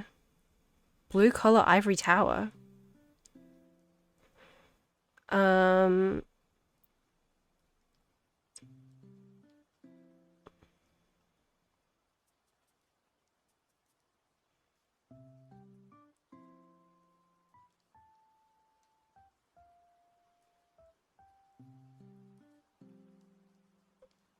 hard worker or elite? Hand worker or elite? I don't know. I mean, if you're talking about my actual job, I'm like here-ish.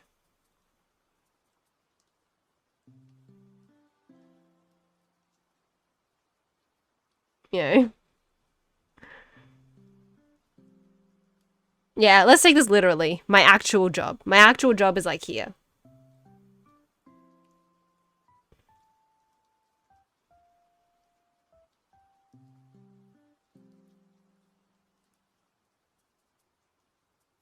No, I don't care, man. I literally don't care about money. I just I mean like it's a necessary evil. I need to live, I need to eat, but like I don't care. Like right, it's just a number that you know, sometimes it's a number that concerns me, but when it doesn't concern me, I don't think about it at all. Yeah, like I'm not a money chaser. I'm not like ambitious about getting rich or whatever. And then this also kind of reflects my actual job too. Like I don't need any qualification from I don't have a qualification for my job. I just work there, man. Like it's yeah. High tech, low tech. Um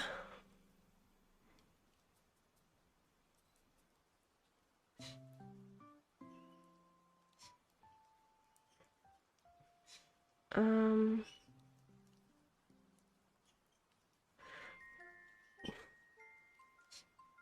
I don't have a high tech personality. Oh, scrap.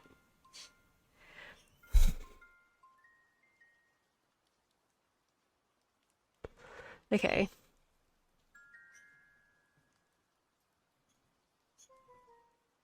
Man, I need to do a like paint.net rules of chat stream. Number one rule is stop horny. Yeah. Which unfortunately means I guess Scrap uh may not be able to say anything. Yeah. We're 31 out of 36.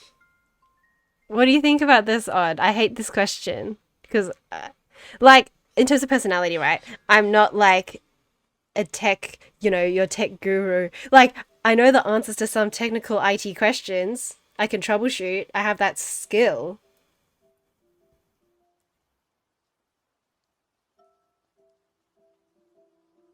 Like I have a certain level of high tech-ish skills, right?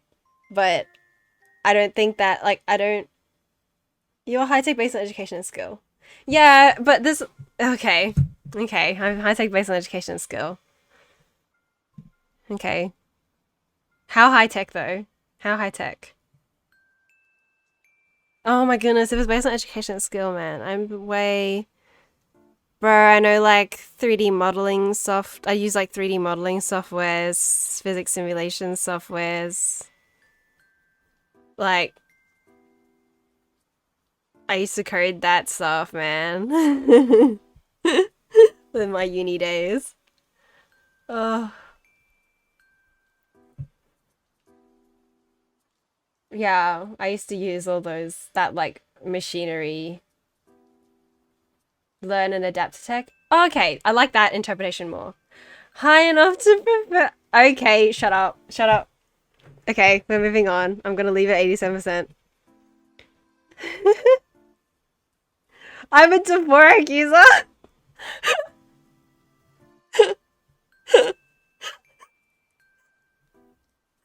I don't know, man. That's related to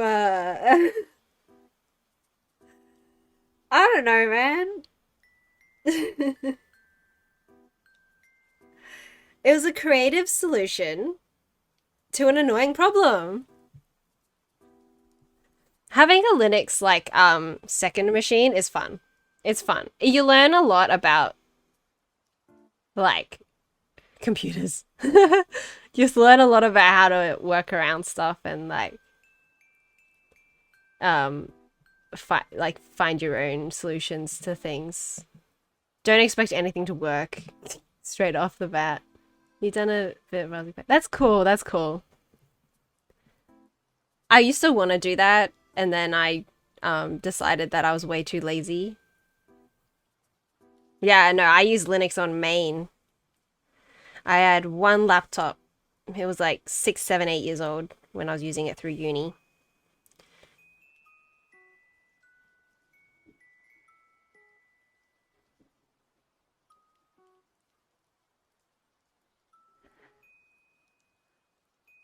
Bossy and meek. Eh.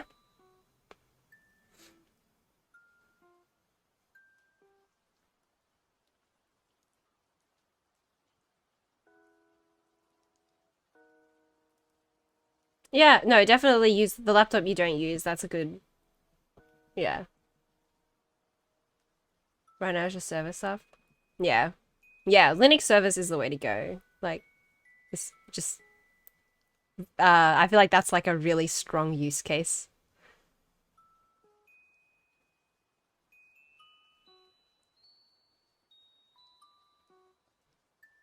Okay, bossy meek, bossy meek, bossy meek. It would. Minecraft server?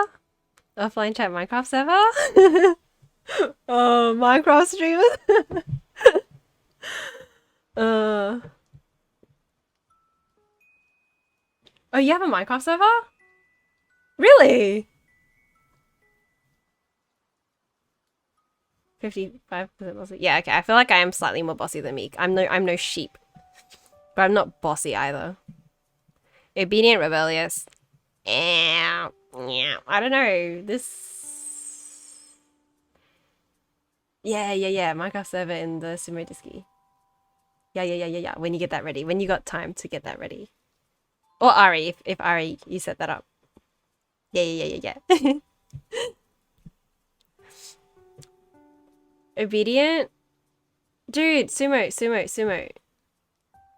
Number one rule of chat, man. Number one rule of cat chat. You are a mod, sumo. I modded you.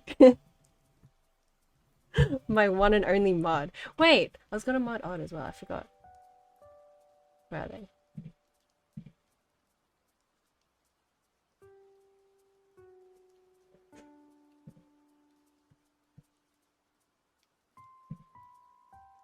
Just scrap. Okay.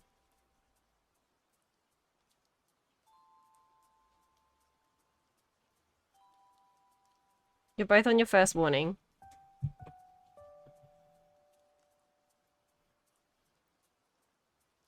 Yeah. No horny in chat, man. No horny in chat.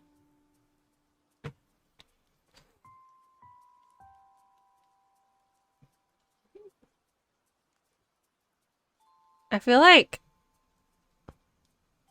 Okay, I don't like to be disobedient.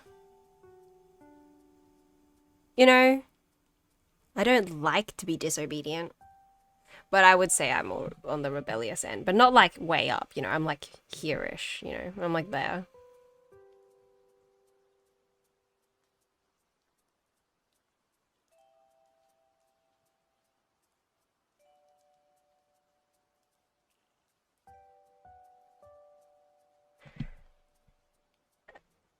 Odd, this is the wrong chat room for horny behavior. Horny behavior is in a different chat.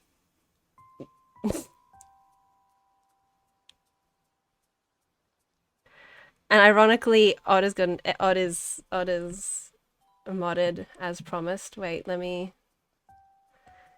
Ah.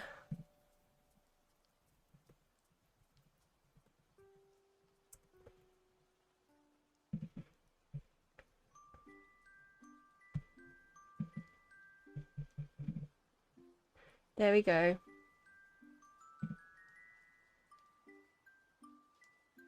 Now Odd is modded as promised.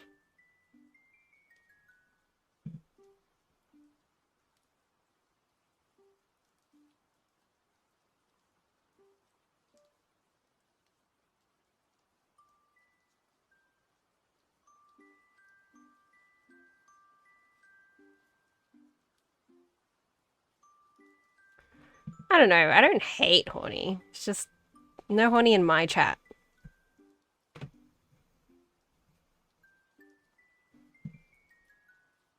Oh, ew.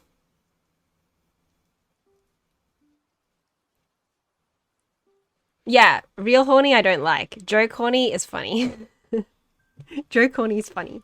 But yeah, not in my chat room.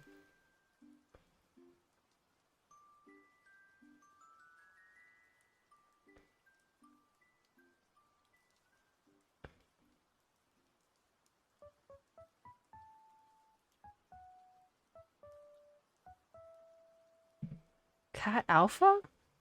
I don't know, man. I don't really understand this. I try not to, like who's horny in this day and age. True. It's all just joke.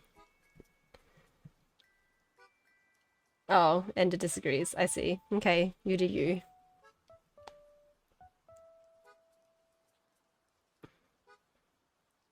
I don't really, yeah, like, I don't really know what this means. Like, I hear this phrase, like, thrown around over the internet, and, like, I didn't really care to figure out.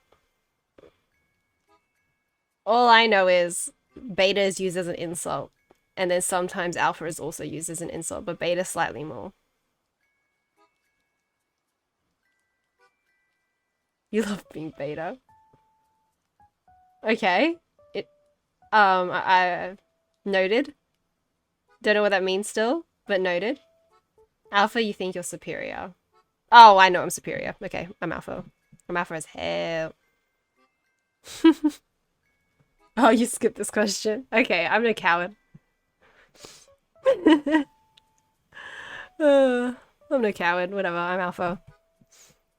Angelic and demonic. Oh, Sumo, would you like to answer this question?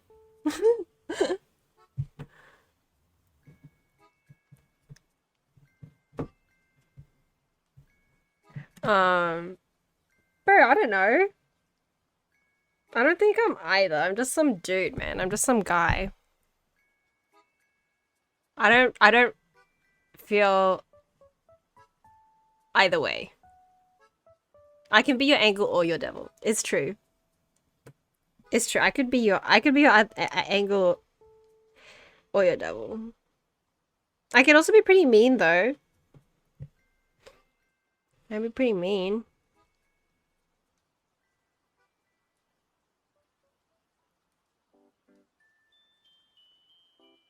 Okay, but the thing, when I am mean, like in real life anyway, when I do say really, really mean things, like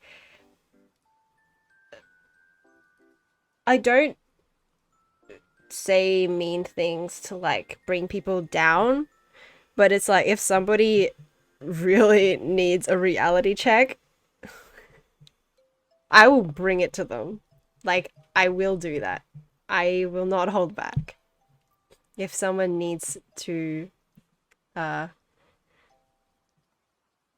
be brought down to earth, I will go for them with no remorse.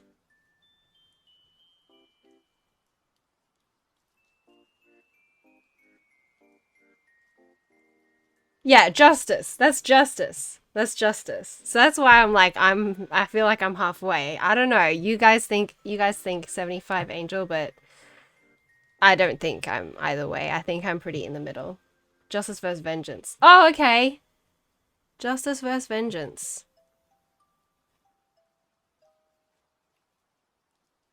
For me, like Angel is like sweet, like in an extreme, like sickly kind of way, like as a personality.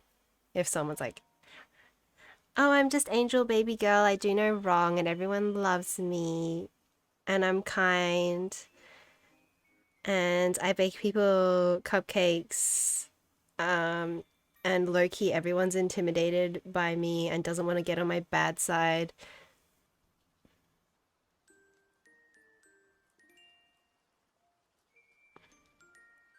But no, but like there are people actually like that. My sister, she's actually like that. Like so, like that's what I'm comparing to. You know what I mean? Like yeah. Those are the real devils. It's true. It's true. Like she's so scared. Like hardly anyone knows this, right? But I know because she's younger than me, right? Like I've been there for her literally entire life. But like she's like this. She's the 100% angel who is the scariest person you will ever meet. Because like everyone thinks of them as like a perfect little girl. Like, you know? Not she's not that little anymore, but like yeah, like she has that reputation.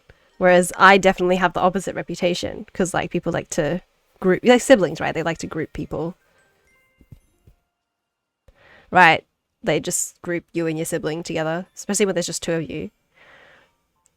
Yeah, so she's the angel. I'm the devil in that story. Like, you know. Yeah. You think I'm angel in a really genuine way. I know. I know you think that, Sumo, but I feel like you are incredibly biased.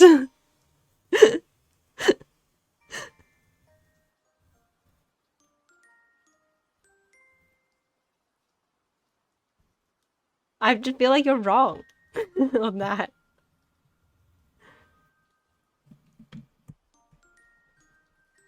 Okay, someone tell Dan that after this quiz and after going through the results, I will be reading a bedtime story and I will be reading his bedtime story. So if he wants to be there for that, he needs to tune in because he thinks he we are beefing at the moment because I did a test stream yesterday and read that bedtime story to Sumo, who was helping me with the test stream, because everyone else was already asleep. No. It doesn't like he didn't write a bedtime story. It's like his I don't know if this is his favorite or his one of his bedtime stories that he has in his physical house, like that he had as a child. Like, yeah, that's why I said his bedtime story. Yeah, yeah. Yeah. Till then, I'm trying to reconcile. I'm trying to. Yes. Okay, Sumo. Thank you for defending me. Thank you for being here, Odd. Thank you for being here. I hope your cancer cells um spawn like crazy and your supervisor can get wrecked because I don't like them.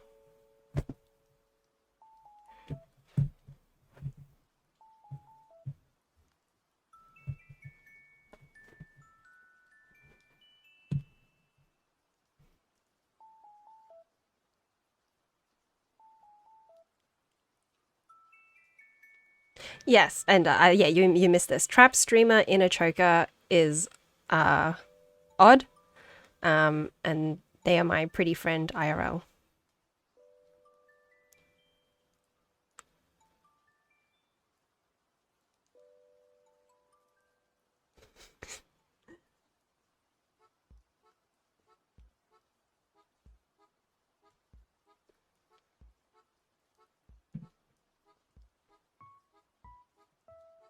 That's a lot of hearts. I love that. The real heart is LMGG.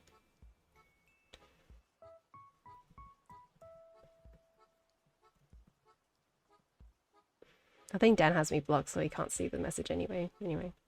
Goodbye, goodbye. Yeah, LMGG's are real hot. See you later. We'll talk to you later.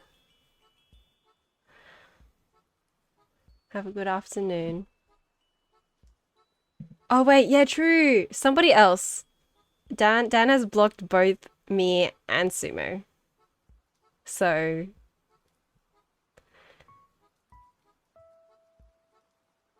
oh yeah, it's night for you guys. It's afternoon for Odd.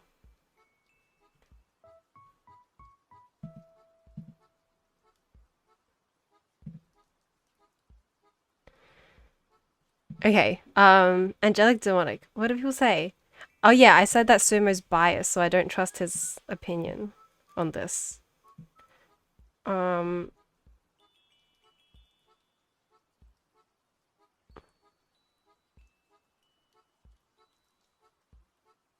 Slightly more angelic. I can do with slightly. I don't like that. I don't like that.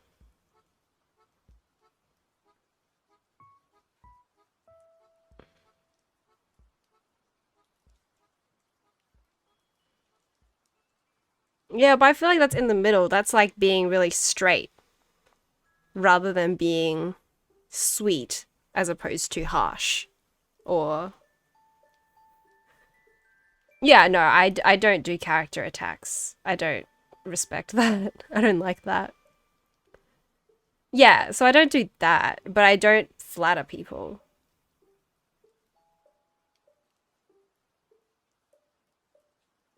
But that's why I feel like I'm 50-50, you know? That's why I feel like I'm in the middle.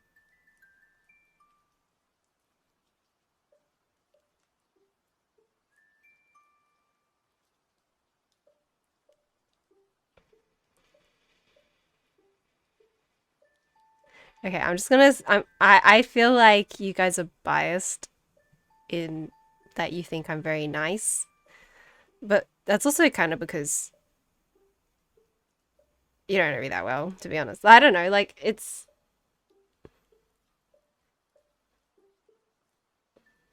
true, and we are kind of the same person. Yeah, I'm not gonna be Cottom. Cottom. Thank you, Ari. Um, yeah, I don't know. 50-50 then. 50-50. Creepy, disarming. Oh, disarming as in like, uh, you can relax and let you don't need to be like high alert with me. Okay. Creepy is like I concern people. 100% disarming.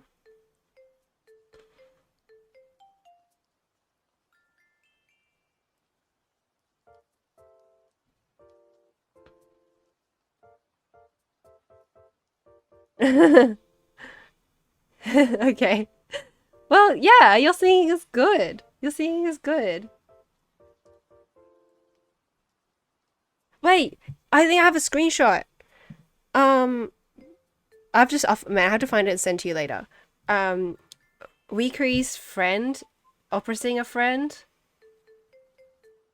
said that your singing was good too.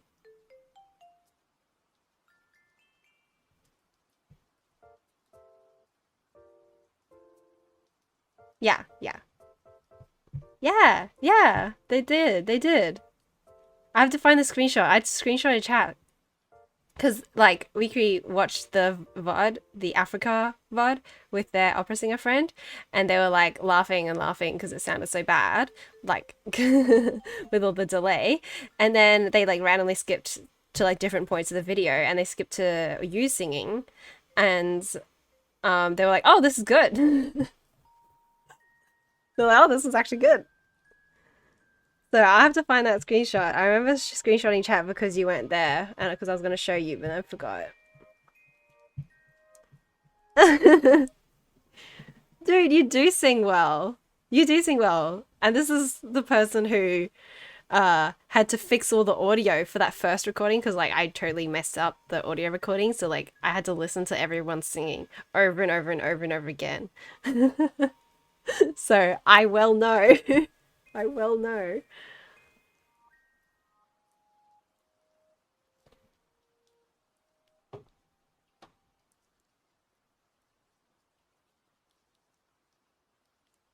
I think Ender wasn't there at the second one. Yeah, I think Ender wasn't there.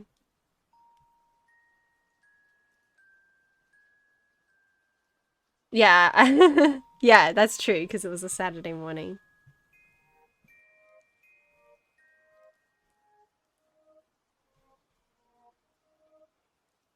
Okay, well, I can 100% disarming if two of you if two of you say that I'm disarming, then I can do that. Yeah, Aria work boy.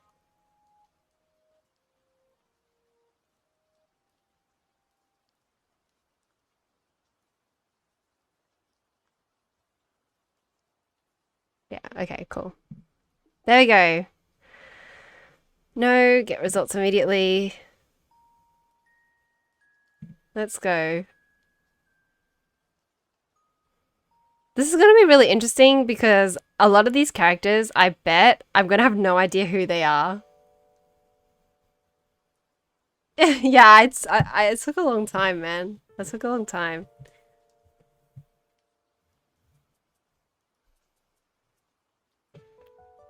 Who's that?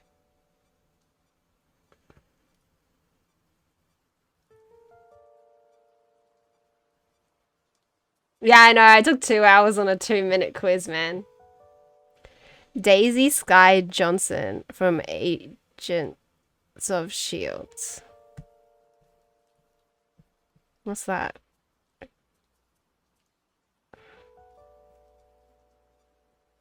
Okay. But I feel like if this is the highest one, this is not very high because I feel like some other people's got like 90 somethings, right? Anyway. Complete match list. Is that? Or is it this? Is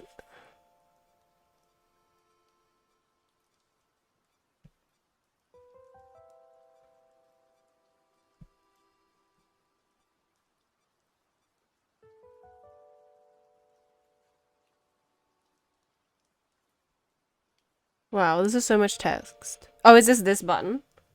Start unlock. Okay, I've got it. Oh! Is there only 4 things? Or is there more? Or is that what? They're loading? I have an ad in the middle of this. How do I get rid of the ad? Nemo. I like Nemo. Do the survey? Oh, skip survey.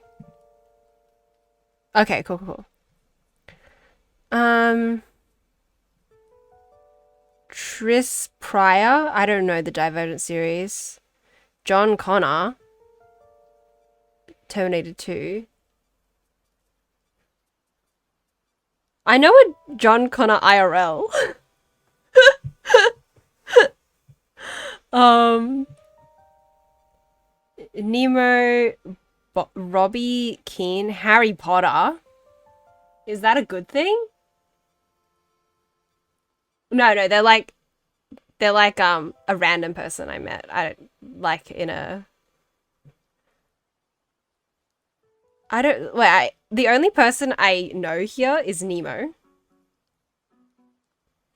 I I don't want to get yelled at, but I don't like the Harry Potter series and I didn't as a child, so I never really got into it. Stitch from Lilo and Stitch? I don't know. I like Lilo and Stitch. I've never watched it actually, to be honest. But I know enough. I've seen like okay, I've never watched all of it. I've never watched Lilo and Stitch from the beginning to the end because I've only ever seen bits and pieces, but I feel like over my whole life I've seen the whole movie. You know what I mean? So when I was in primary school, my parents worked late, and so I went to after school care. Um, it's like a yeah, yeah. You just stay after school, and there's like supervisors. It's basically like kindergarten, but you're at school. Um, and so they would on Fridays or on rainy days they'd put on movies, and so Lilo and Stitch was one of those movies. But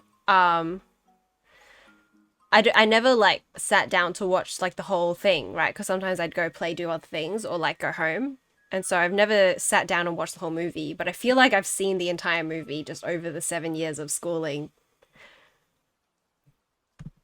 Arya Stark. Again, I've never seen Game of Thrones. Peter Jason Quill. I've also never seen a Marvel movie. Um, Joe March. That's a crossword question, I think. John B. I don't know. I don't know Game of Thrones. I don't know The Walking Dead. I don't know The Hunger Games. Um, I've never. I don't know The X Files. I don't know this. I got Lilo and Stitch. Wait, wait. I got both Stitch and Lilo. That's pretty cool. Marty McFly. I feel like wait. I got these are yeah. You're right. These are protagonists. Nemo, Harry Potter. Um, Katniss Everdeen's a protagonist. I know that. Lilo is a protagonist. Marty McFly is a protagonist.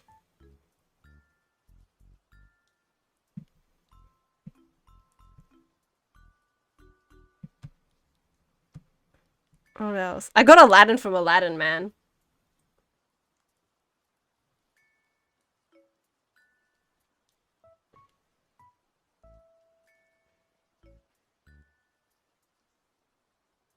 They gave you the comic relief. You were all nerds. Oh man.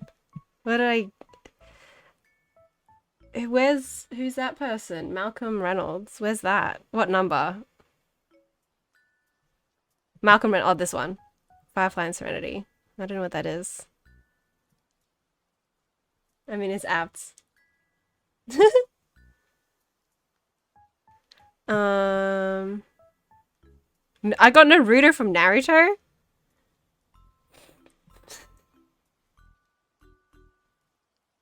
Yeah, I know. I know the show. I know the show. I've just never seen it. It's a show that I wanted to watch too. I just never did. Yeah.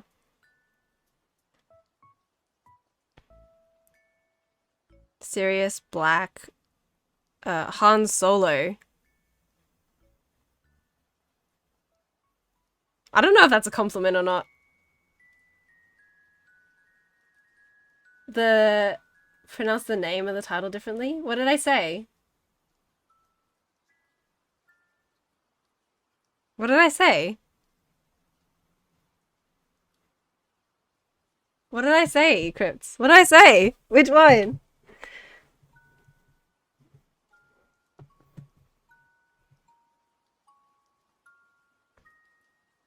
Naruto and Naruto. Oh.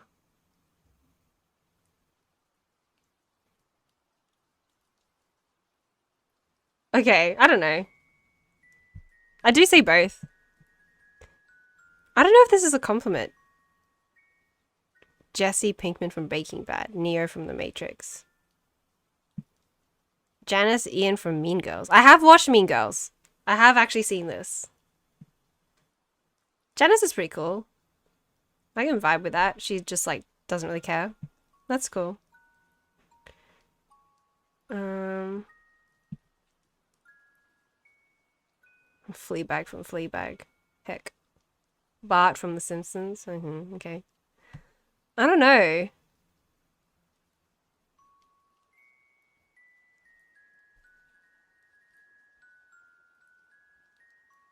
Oh yeah, cause I have window capture, not display capture. Yeah.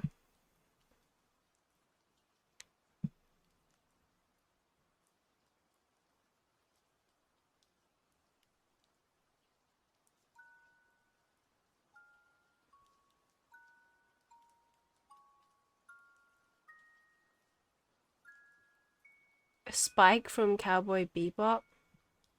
You guys are gonna have to explain these characters to me. Like, which ones are good? I don't know these characters. John McClane, Die Hard. Is that good?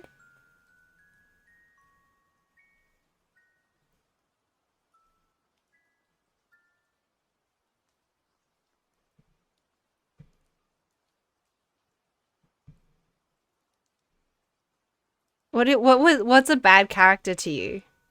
Like as in like an evil character, or like the antagonist, or like bad character as mean as in like you don't like them personally. Fry. What's Fry? Where's Fry? I can't. I don't know. You need to start telling me numbers, man.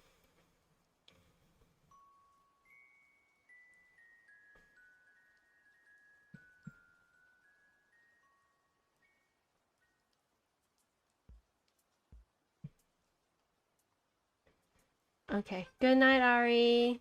Good night. Have a good sleep.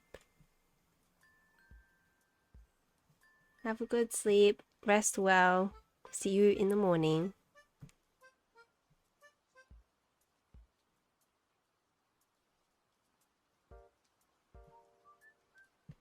Not two-dimensional characters. Good transformation arcs. Good writing. I feel like that's a side effect of having a lot of these be main characters, though.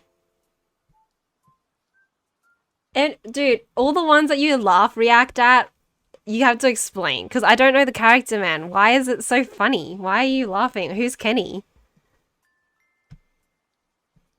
Is it Kenny McGormick?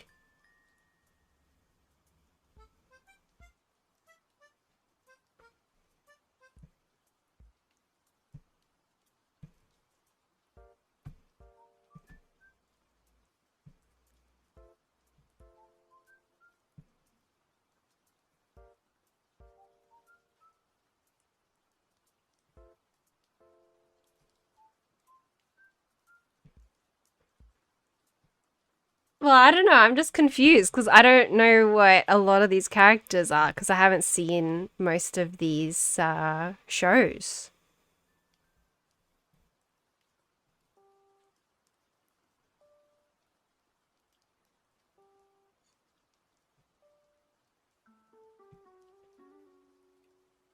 This doesn't feel very satisfying. Like there's no payoff for me because I don't know who these people are. I'm pretty stoked about Lilo and Stitch though. I didn't see results, Sumo, because I was on audio only mode. Because I was raving too hard. I can watch the VOD though. Should I? Oh, there's so many. Should I skip to the bottom? I thought you guys um post up them results. How do you mean? Like as in screenshot like all of them or just like top whatever. Show the bottom.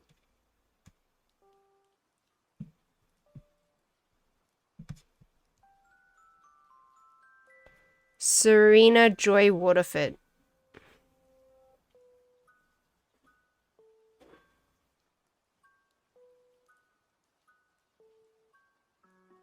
Again, I don't know who that is.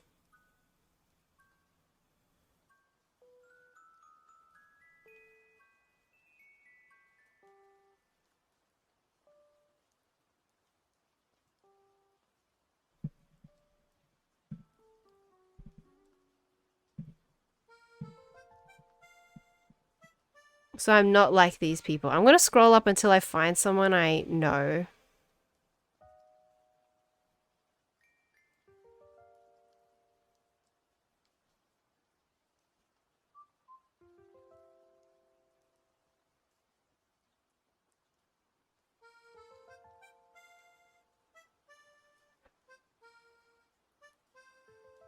See, I've read Silence of the Lambs. I don't remember who Jack Crawford is though, unless I'm just stupid.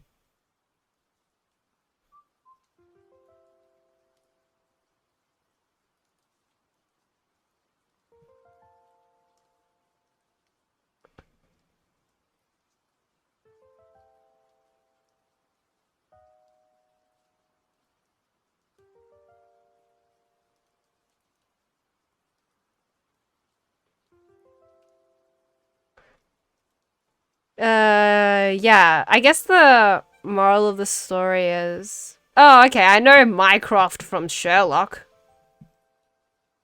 I am not like Mycroft.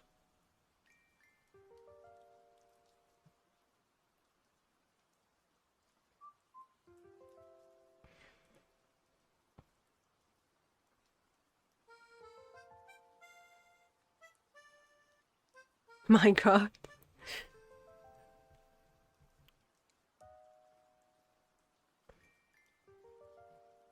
Oh, I'm not like Sakura from Naruto. I know the name. I don't really know anything about her. Oh, I'm not like Monica from Friends either. I've never seen the show, but I know that that character exists. I'm not like C3PO.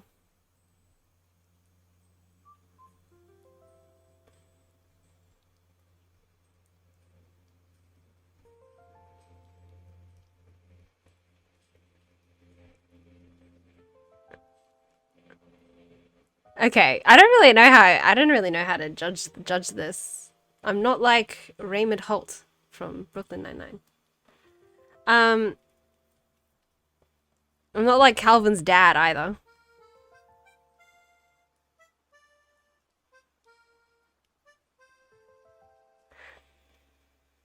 Yeah, okay. Most of these are bad people or just straight up nerds. Okay. And the people at the top were protagonists?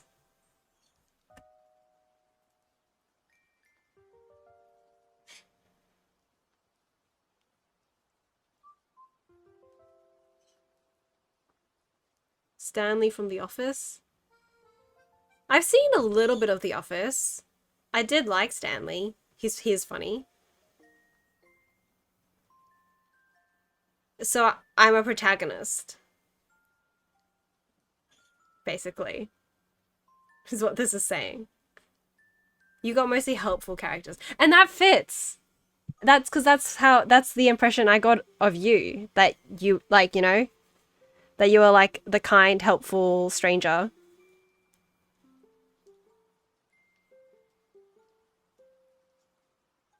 Yeah, that makes sense. Pee break before bedtime story? Okay, okay. Oh yeah, no, I think I have yours open still. You know, see if I recognize any of that's a okay. Whew. Oh, I know Arthur from Inception. I've seen Inception.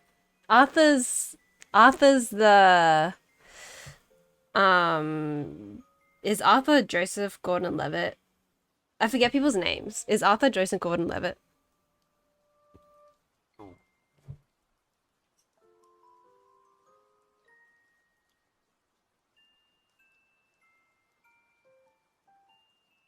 Yes. Okay, cool. I like him. I like him.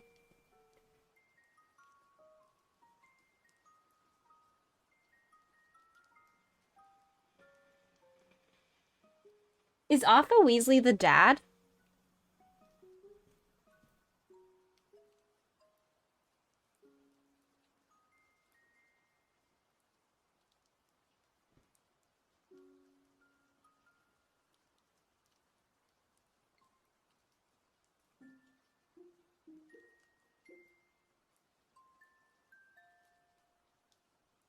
Yeah. Okay. No, no. I feel like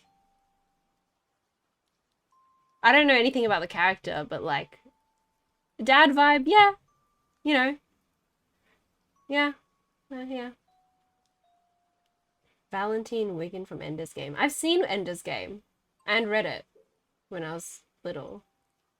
I just don't remember enough characters, so I don't remember who Valentine is.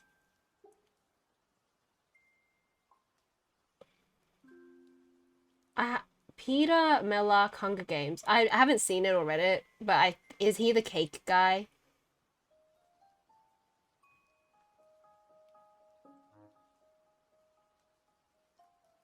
Is Rachel Chu Crazy Rich Asians the protagonist? She's the little sister of Ender. Oh. Oh, okay. Ender's little sister. Cool. Okay, okay. Yeah, I liked Ender's Game. I really liked Ender's Game.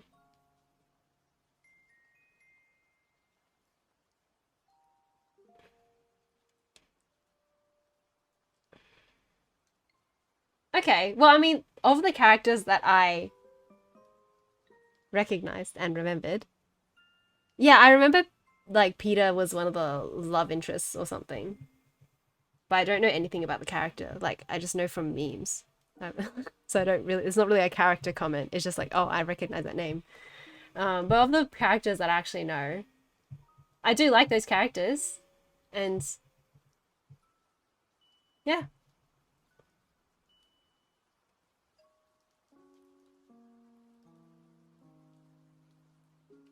I do very much like Arthur from Inception. Barry Allen, The Flash. Um, is that a superior one? Bruce Banner Hulk. Yeah, yeah. I did know Bruce Banner was the Hulk, but I don't know anything about them as like a personality. Soccer from Alta. I also don't know who that is, but Pog, that they pumped your ego up. That's nice.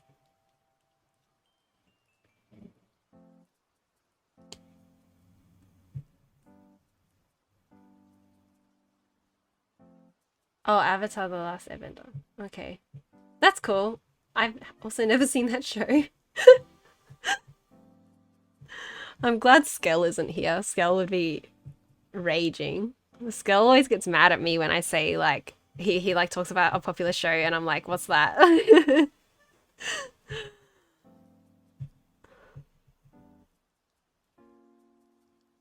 That was the only show in your top 20. Um, I mean, I've seen Finding Nemo as a kid. I've sort of seen Lilo and Stitch. And again, yeah, those would be like the only two. No, I've seen Star Wars. But again, that's like barely outside top. Wait, I've Luke Skywalker from Star Wars. I didn't even see that. Huh.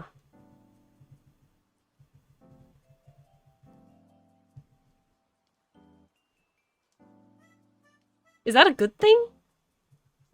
Luke Skywalker from Star Wars? Huh. Yeah, I know it's a main character, but like, he's kind of a brat, man.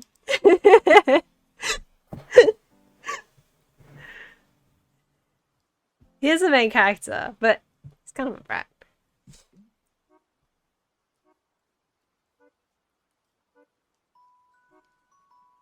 He gets better in books.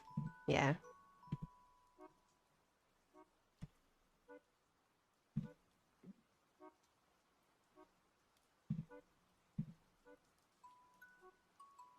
Jimmy McNulty. Jimmy McNulty. I'll have to Google these characters because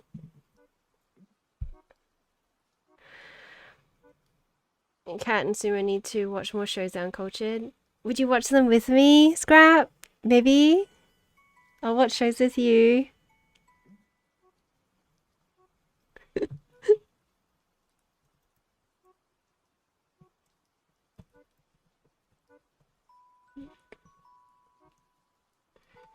Jimmy McNulty, The Wire.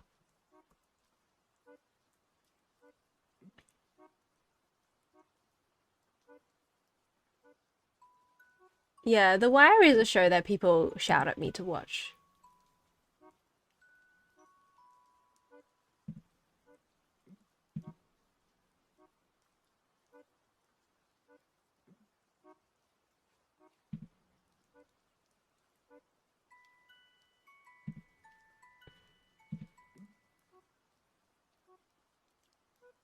Hi, Dan. Welcome. Yes, and you've come just in time. You've come just in time because I am just about to get the bedtime story ready. You've come just in time.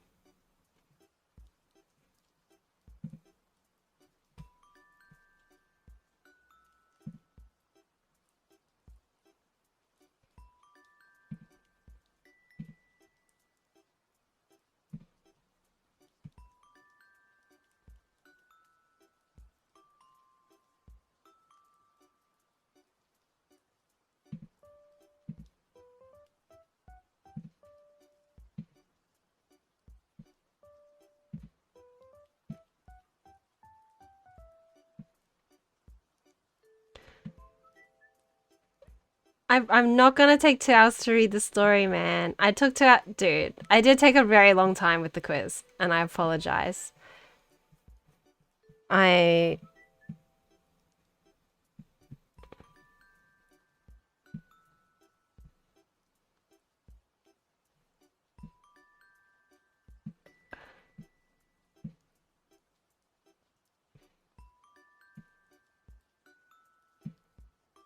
yeah.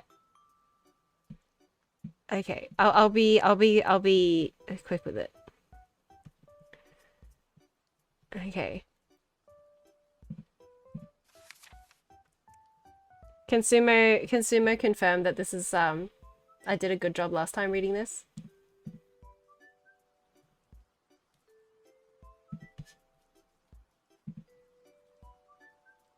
Hurry up. Okay.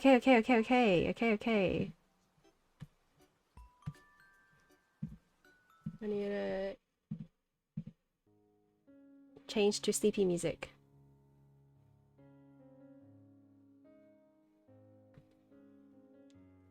Okay.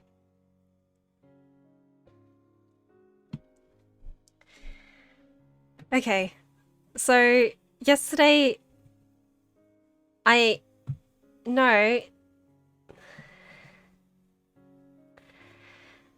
Dan, I'm making this up to you. When you mentioned this story, I was very interested in it and I wanted to read it. And yesterday I had the opportunity to read it. And it just so happened that it was Sumo's bedtime. And so Sumo listened to me read it.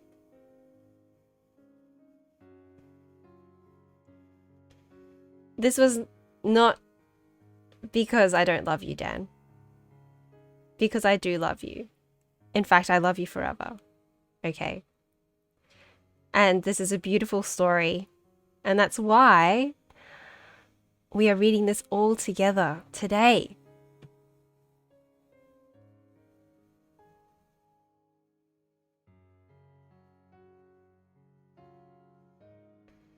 Because, Dan, you are responsible for this. You brought this beautiful story to me.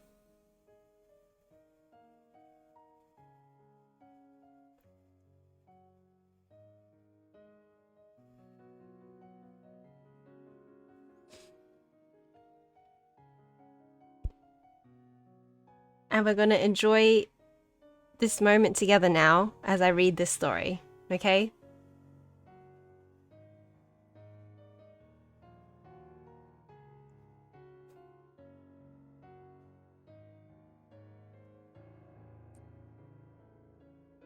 So, yep, everybody get your comfies out, get your LGW comfies.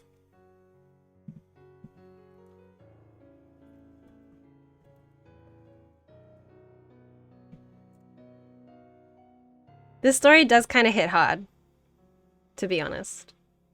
So, yeah. Get your comfies out. Get your tissues out.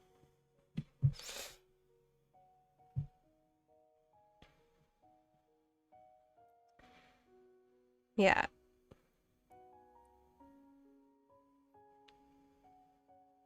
Well, Crypt, I don't know. I literally cried on stream yesterday. So, yeah. That might happen again. Okay, let's begin. Love You Forever. Written by Robert Munch, illustrated by Sheila McGraw.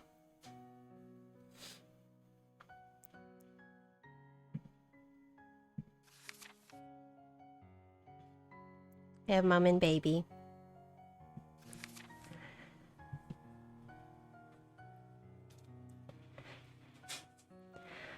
A mother held her new baby and very slowly rocked him back and forth, back and forth, back and forth.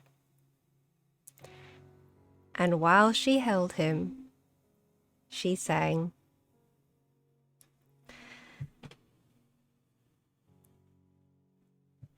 okay, let's see if I remember the tune.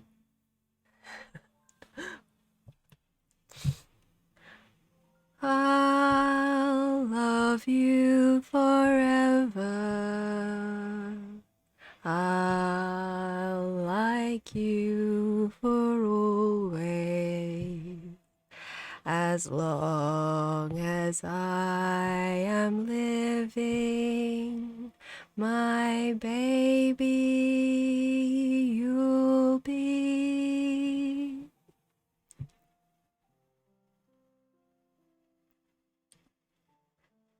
Look at mum and baby, all cozy and comfy, putting baby to sleep.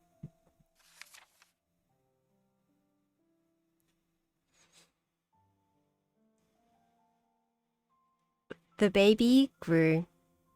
He grew and he grew and he grew. He grew until he was 2 years old, and he ran all around the house. He pulled all the books off the shelves. He pulled all the food out of the refrigerator, and he took his mother's watch and flushed it down the toilet. Sometimes his mother would say, "This kid is driving me crazy."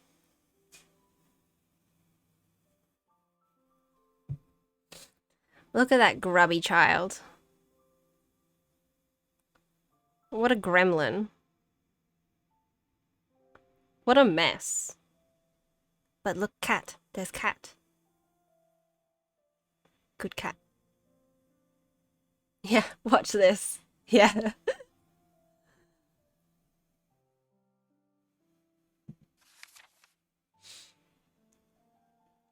But at night time, when that 2-year-old was quiet, she opened the door to his room, crawled across the floor, looked up over the side of his bed, and if he was really asleep, she picked him up and rocked him back and forth, back and forth, back and forth. While she rocked him, she sang, "I'll love you forever. I'll like you for always. As long as I am living, my baby you'll be."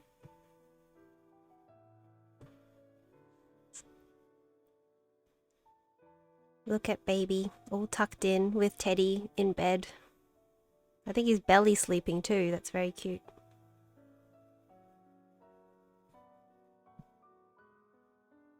Very comfy.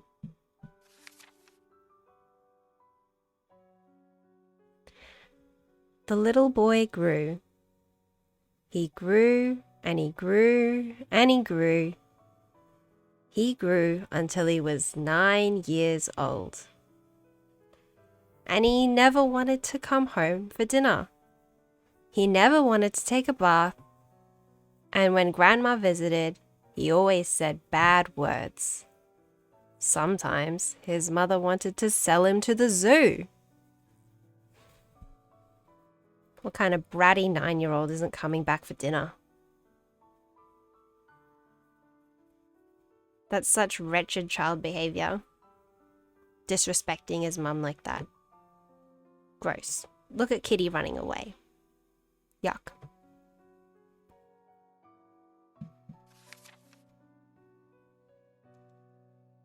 No sumo bullying. No sumo bullying. What's that under his arm?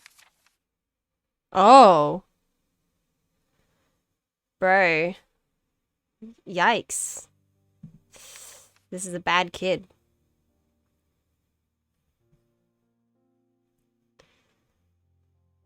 But at night time, when he was asleep, his mother quietly opened the door to his room,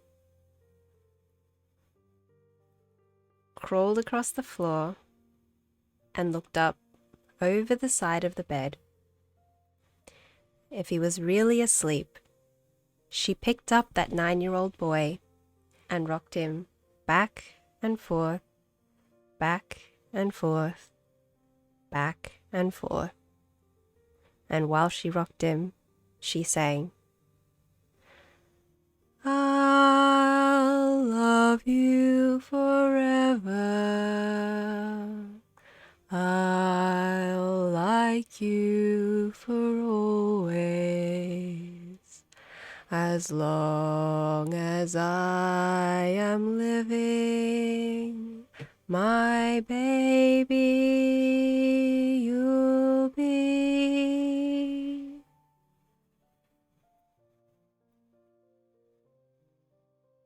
Cat also sleeping.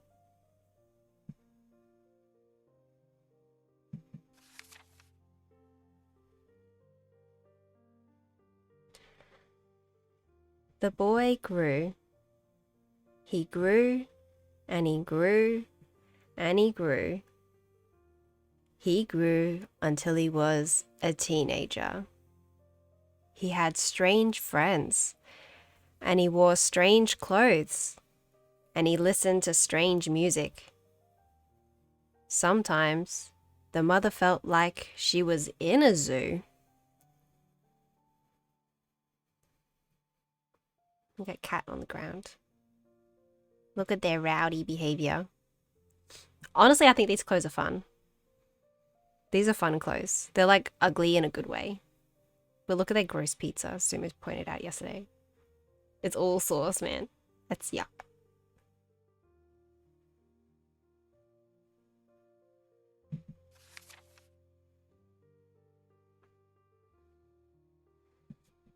But at night time, when that teenager was asleep, his mother opened the door to his room, crawled across the floor, and looked up over the side of the bed. If he was really asleep, she picked up that great big boy and rocked him back and forth, back and forth, back and forth. While she rocked him, she sang, "I'll love you forever. I'll like you for always. As long as I am living, my baby you'll be."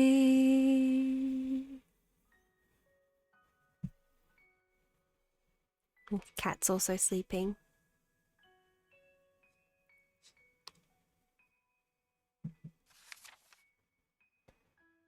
That teenager grew. He grew, and he grew, and he grew. He grew until he was a grown-up man. He left home and got a house across town.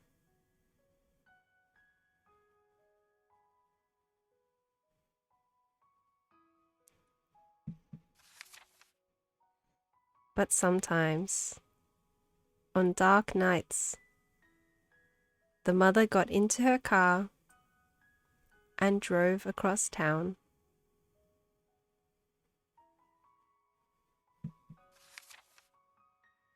If all the lights in her son's house were out, she opened his bedroom window, crawled across the floor, and looked up over the side of his bed.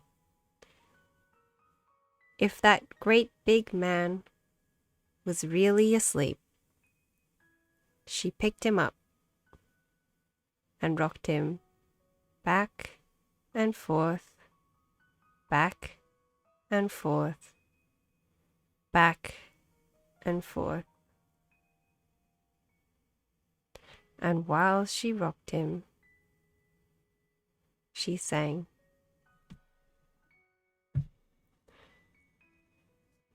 "I'll love you forever. I'll like you for always, as long as I am living. My baby, you'll be."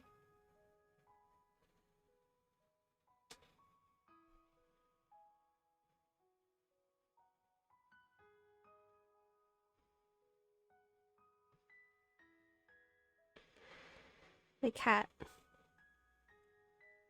He has his own cat now.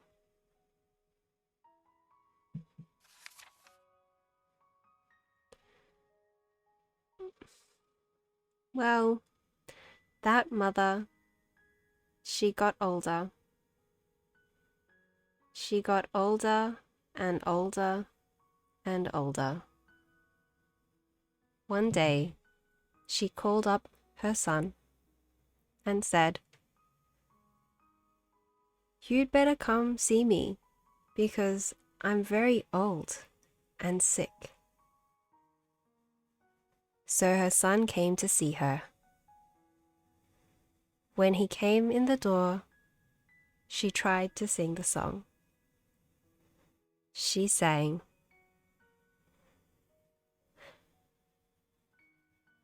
"I'll love you forever. I'll like you for always, as long." Oh, but she couldn't finish because she was too old and sick.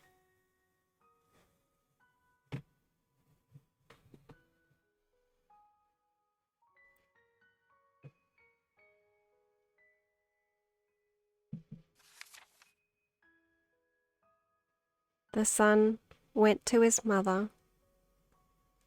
He picked her up and rocked her back and forth, back and forth, back and forth. And he sang this song.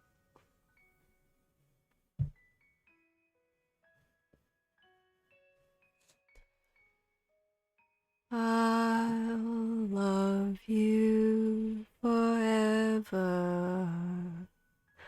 I'll like you for always, as long as I am living. My mommy, you'll be."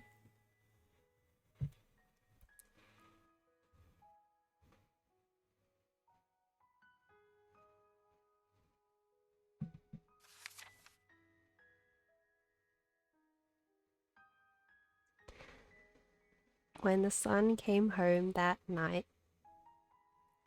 he stood for a long time at the top of the stairs. Cat.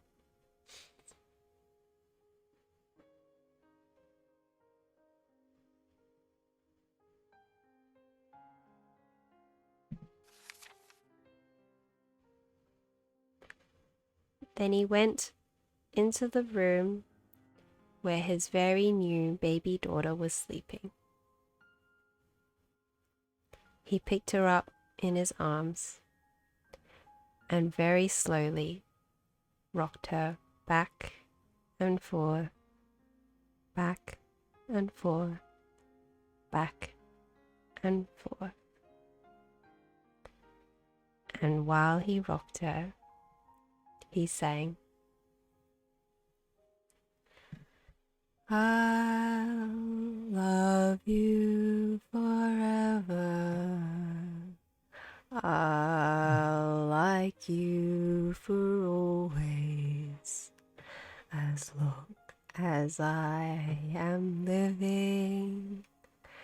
My baby, you'll be.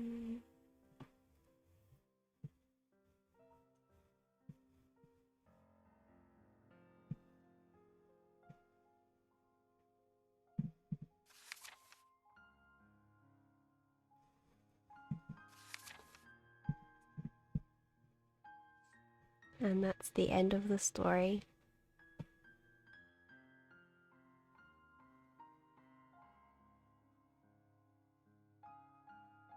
Go hug your parents, everybody.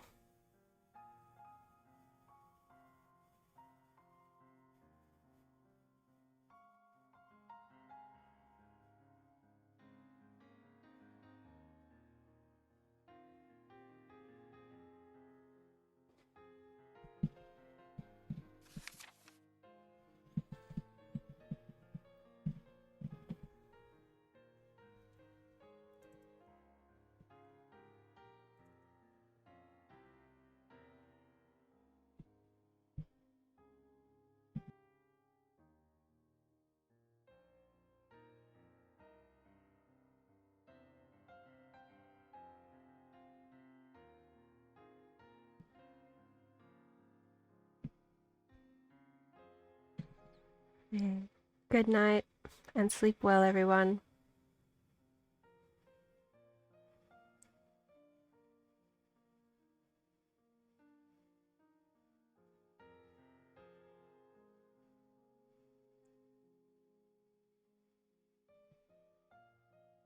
I hope you enjoyed the story as much as you could.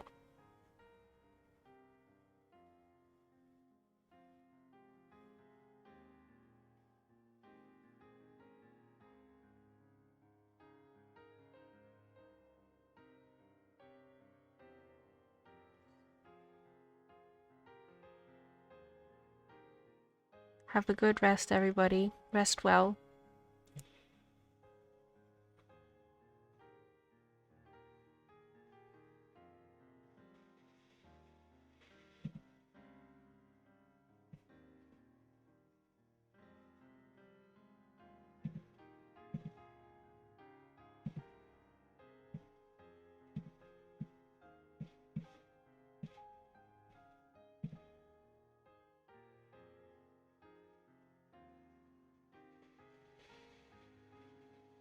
I'll see you guys later.